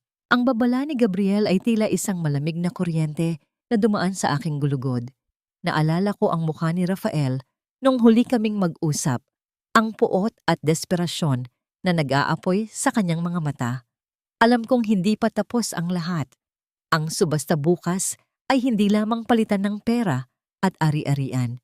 Ito ay ang huling laban para sa aming dangal. Tumayo ako. Ang aking tindig ay mas matatag kaysa kanina. Ibinabalik ko ang panyo kay Gabriel, ngunit umiling siya. "Itago mo na yan. Isang paalala na sa bawat bagyo, mayroon kang panyong pwedeng kapitan para punasan ang iyong mga luha." Naglakad kami palabas ng simbahan. Ang sikat ng hapon ay nagbibigay ng ginintuang kulay sa buong kapaligiran. Sa malayo, nakita ko ang mga poster ng subasta na nakadikit sa mga pader, na may malaking pangalan ng De Vega Corp na nakasulat sa itim na tinta. Isang huling pagtingin ang ibinigay ko sa simbahan bago ako sumakay sa aking sasakyan. Bukas, ang bawat pako ng martilyo ng auctioneer ay magiging tunog ng paglaya. Pero habang papalayo ang aming sasakyan, napansin ko ang isang pamilyar na lumang sedan na nakaparada sa tapat ng kalsada. Isang lalaki ang nakaupo sa loob, nakatingin ng matalim sa amin. Si Rafael. Ang kanyang mga mata ay hindi na puno ng luha, kundi ng isang madilim na balak na tila ba handang sumunog sa lahat ng aming pinaghirapan. Ano ang gagawin ni Rafael sa gitna ng subasta para pigilan ang tagumpay ni Clara? At handa ba si Gabriel na itaya ang lahat para sa kaligtasan ng babaeng dahan-dahan nang kumukuha ng kanyang puso? Ang bulwagang pinagdarausan ng subasta ay puno ng mga taong nakasuot ng mamahaling sutla at mga alahas na kumikinang sa ilalim ng mga dambuhalang chandelier. Ngunit sa pagkakataong ito, hindi ako narito bilang asawa ni Rafael na nakatayo sa anino, kundi bilang ang babaeng kukuha sa trono na matagal nang ninakaw sa aming pamilya. Ang bawat hakbang ko sa gitna ng silid ay nagbibigay ng kakaibang kuryente. Naramdaman ko ang mga mata ng lahat na nakatingin sa akin, mga matang puno ng paghanga, kuryosidad, at takot mula sa mga dati ay naging tapat na kaalyado ng mga De Vega. Nakatayo sa entablado ang auctioneer. Hawak ang maliit na kahoy na martilyo. Ang bawat pagbagsak nito sa lamesa ay lumilikha ng isang malinaw at matalas na tunog na tila ba bawat hampas ay pako sa kabaong ng kapangyarihan ni na Rafael. Isa-isang naibenta ang mga ari-arian, ang kanilang mga sasakyan, ang mga lupain sa ibang probinsya, at maging ang mga antigong koleksyon ni Doña Aurora. Ang lahat ng kanilang pinaghirapang itago ay dahan-dahang naglalaho sa harap ng publiko. Nang dumating ang oras para sa pinakamahalagang bahagi ng subasta, ang mga patent at intellectual property ng De Vega Corp na balot ng matinding katahimikan ang buong silid. Ito ang puso ng kanilang yaman. Ang imbensyong kailanman ay hindi naging kanila. Simulan natin ang bidding sa 10 milyong piso, anunsyo ng auctioneer. Itinaas ko ang aking kamay nang walang pag-aalinlangan. 20 million. Ang aking boses ay malinaw, maingat, at puno ng awtoridad na nagpatahimik sa lahat ng nagbabalak na humabol. Wala nang sumagot. Ang tunog ng ikatlong pagtama ng martilyo sa kahoy ay tila isang banal na musika sa aking pandinig. Ang mga patent ng aking ama ay sa wakas ay nagbalik na sa tamang nagmamay-ari. Naramdaman ko ang isang mainit na bugso ng emosyon sa aking dibdib. Hindi ito galit, kundi ang kaligayahan ng isang anak na nagawang linisin ang pangalan ng kanyang ama. Pagkatapos ng subasta, hinarap ko ang mga mamamahayag na nagkakagulo sa labas ng bulwagan. Sa likuran ko ay nakatayo ang isang malaking tarpaulin na kanina lang ay iniladlad. Imperial Legacy, Building the Future on Truth. Ang pangalang De Vega ay tuluyan ng binura sa kasaysayan ng industriya, pinalitan ng pangalang matagal nang ibinaon ngunit ngayon ay muling nabuhay. Mrs. De Este, Miss Clara Imperial, tawag ng isang reporter. Ano ang masasabi nyo sa pagbagsak ng inyong dating asawa at sa muling pagtatatag nyo ng kumpanyang ito? Tumingin ako ng diretso sa kamera. Ang aking mukha ay payapa at may taglay na dignidad na hindi kayang bilhin ng kahit na anong yaman. Ang Imperial Legacy ay hindi itinayo para sa paghihiganti. Itinayo ito para sa katarungan at para sa mga taong naniwala na ang katotohanan ay laging mananaig. We are not just a company. We are a testament that no matter how deep you bury a lie, the light will eventually find its way. Habang nagsasalita ako, napansin ko ang isang anino sa madilim na sulok ng lobby. Si Rafael. Nakatayo siya roon. Suot ang isang lumang jacket na tila ba ilang araw na niyang hindi pinapalitan. Ang kanyang mukha ay hapis, ang kanyang mga mata ay nanunuyo, at ang kanyang tindig ay tila isang gusaling gumuho. Wala na ang kislap ng kanyang pagmamalaki. Habang pinapanood niya ang aking tagumpay sa malayo, nakita ko ang pagbagsak ng kanyang mga balikat. Sa pagkakataong ito, siya naman ang nakatayo sa anino habang ako ang nasa ilalim ng liwanag. Sinubukan niyang humakbang papalapit, ngunit agad siyang hinarang ng 2 security guard na kinuha ni Gabriel. Wala silang sinabi, tanging ang kanilang malalaking pangangatawan at matitigas na mukha ang naging sapat na pader sa pagitan namin. Nakita ko ang paggalaw ng kanyang labi, tila binibikas ang aking pangalan. Ngunit ang tunog ng mga flash ng kamera at ang ingay ng mga tao ay tuluyan ng lumunod sa kanyang boses. Lumingon ako sa aking tabi at nakita ko si Gabriel. Nakatayo siya roon, tahimik na nagmamasid, isang manipis na ngiti ang nakapaskil sa kanyang mga labi. Ang kanyang presensya ay nagbigay sa akin ng katiyakan na hindi ako nag-iisa sa laban na ito. "You did it, Clara," mahinahon niyang sabi. Sapat na para ako lamang ang makarinig. "The Queen has reclaimed her kingdom.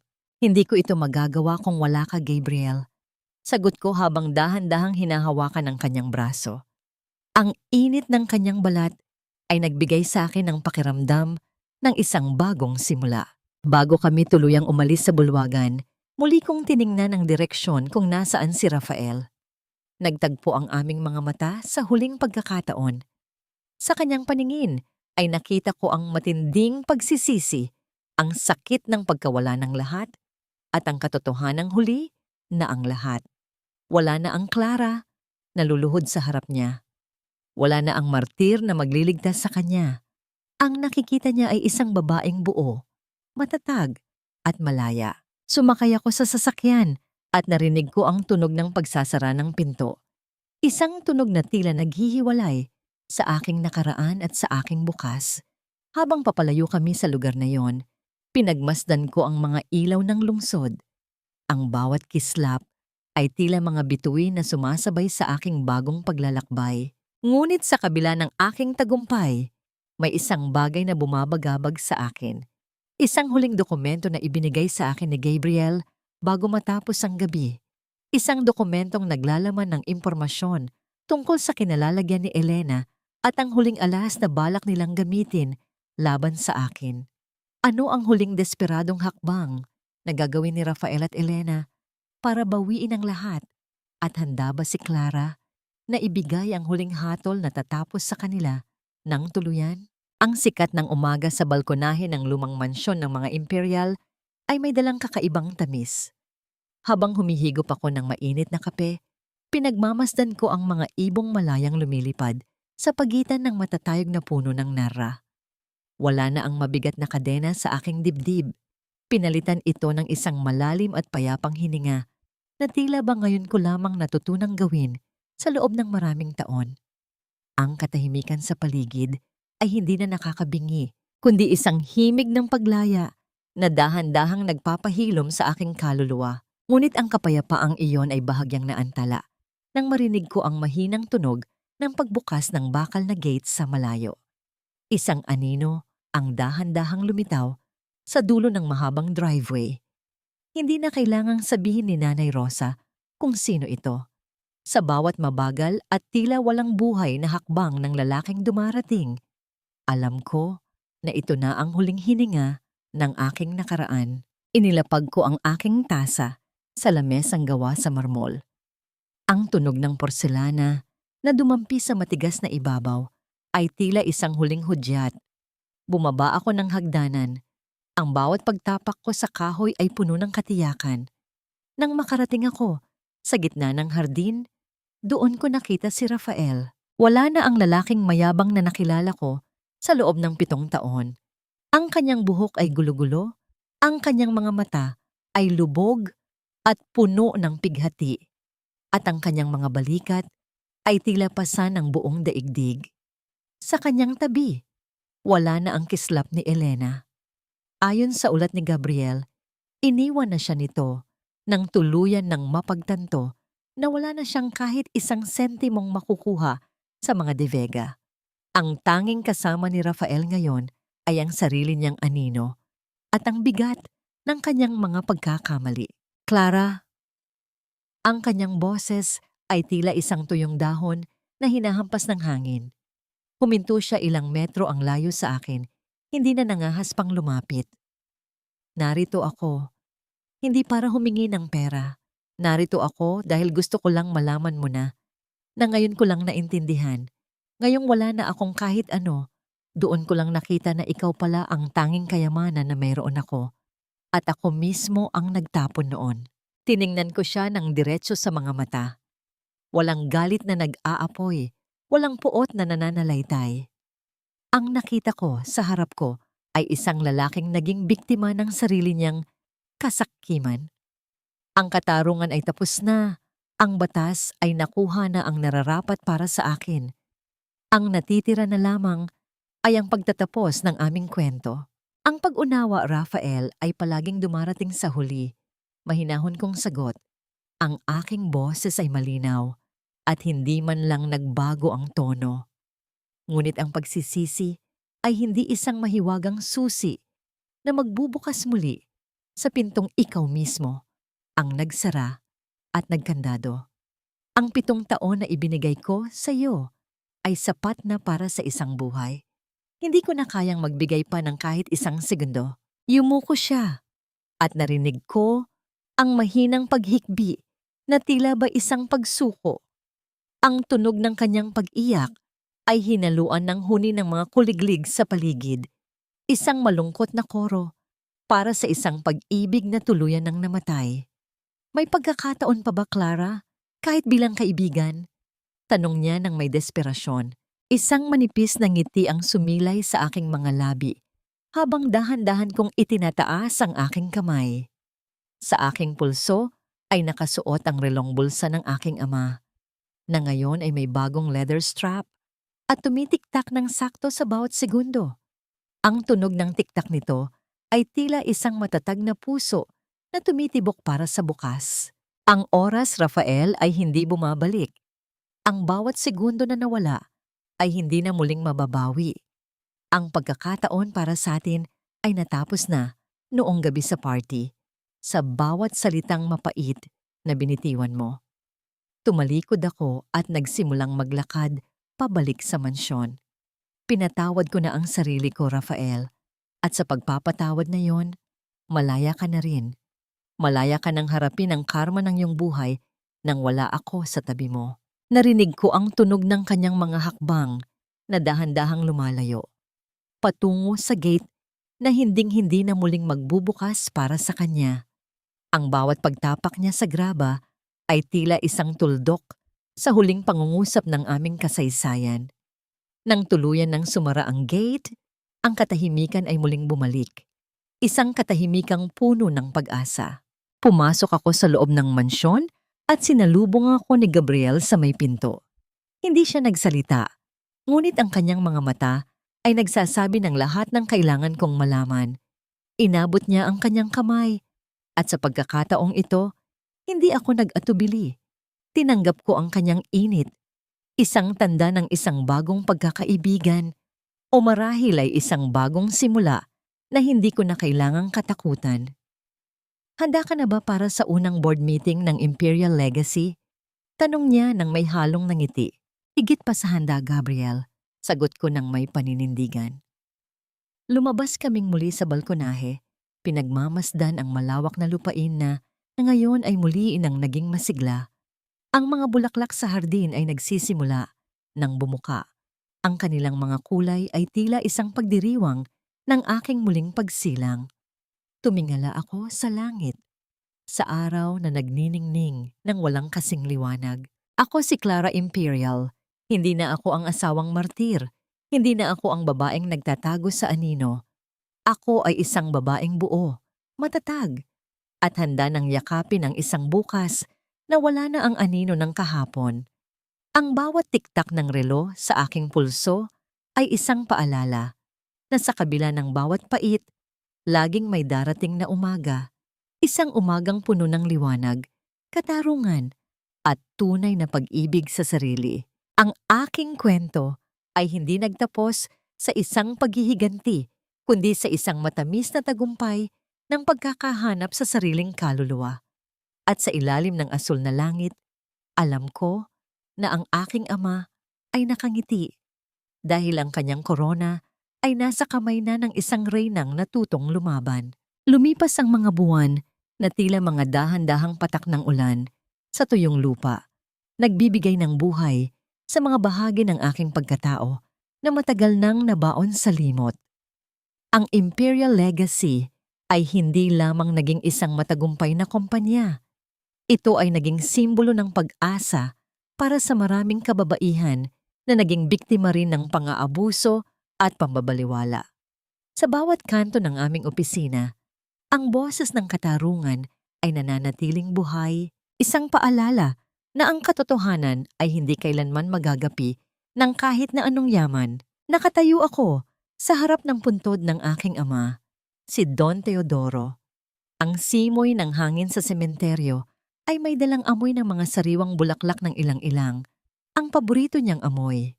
Maingat kong inilapag ang isang kopya ng aming unang annual report sa ibabaw ng kanyang himlayan.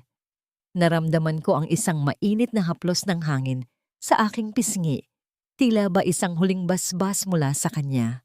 Papa, nagawa ko na po. Ang iyong pangalan ay malinis na at ang iyong mga pangarap ay muling nagliliwanag. Bulong ko habang pinapahid ang isang nag-iisang luha ng katuwaan. Sa gitna ng aking pag-iisa, naramdaman ko ang isang presensya sa aking likuran. Si Gabriel. Hindi siya lumapit ng husto, nanatili siyang nakatayo sa ilalim ng malaking puno ng akasya. Binibigyan ako ng puwang para sa aking huling pakikipag-usap sa aking ama. Ang kanyang pasensya at respeto ay isang bagay na kailanman ay hindi ko kailangang hilingin dahil kusa niya itong ibinibigay. Handa ka na ba, Clara? Tanong niya nang dahan-dahan akong lumapit sa kanya. Tumango ako at ngumiti. Handa na ako para sa susunod na kabanata, Gabriel. Habang naglalakad kami patungo sa labas, nadaanan namin ang isang balita sa dyaryo na naiwan sa isa sa mga bangko. Isang maliit na balita sa dulo ng pahina.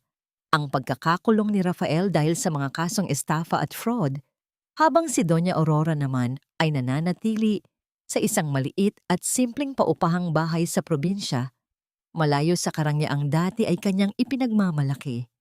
Wala akong naramdamang tuwa sa kanilang pagbagsak, kundi isang malalim na pagtanggap na ang universo ay may sariling paraan ng pagtutuwid sa mga pagkakamali. Ang aking personal na pagtatasa sa lahat ng nangyari ay malinaw. Ang pagpapatawad ay hindi nangangahulugang pagbabalik sa dati. Pinatawad ko sila hindi dahil karapat-dapat sila, kundi dahil karapat-dapat ako sa kapayapaan. Pinatawad ko ang aking sarili sa 7 taong pagkabulag at iyon ang pinakamahalagang tagumpay na aking nakamit. Nahanap ko na ba ang tunay na kapayapaan? Oo. Ang kapayapaang yon ay hindi nakabase sa dami ng pera sa bangko o sa laki ng mansyong aking tinitirhan. Ito ay nakabase sa bawat gabi na nakakatulog ako ng mahimbing. Alam na wala akong nilokong tao at wala akong tinapakang dangal para lamang umangat.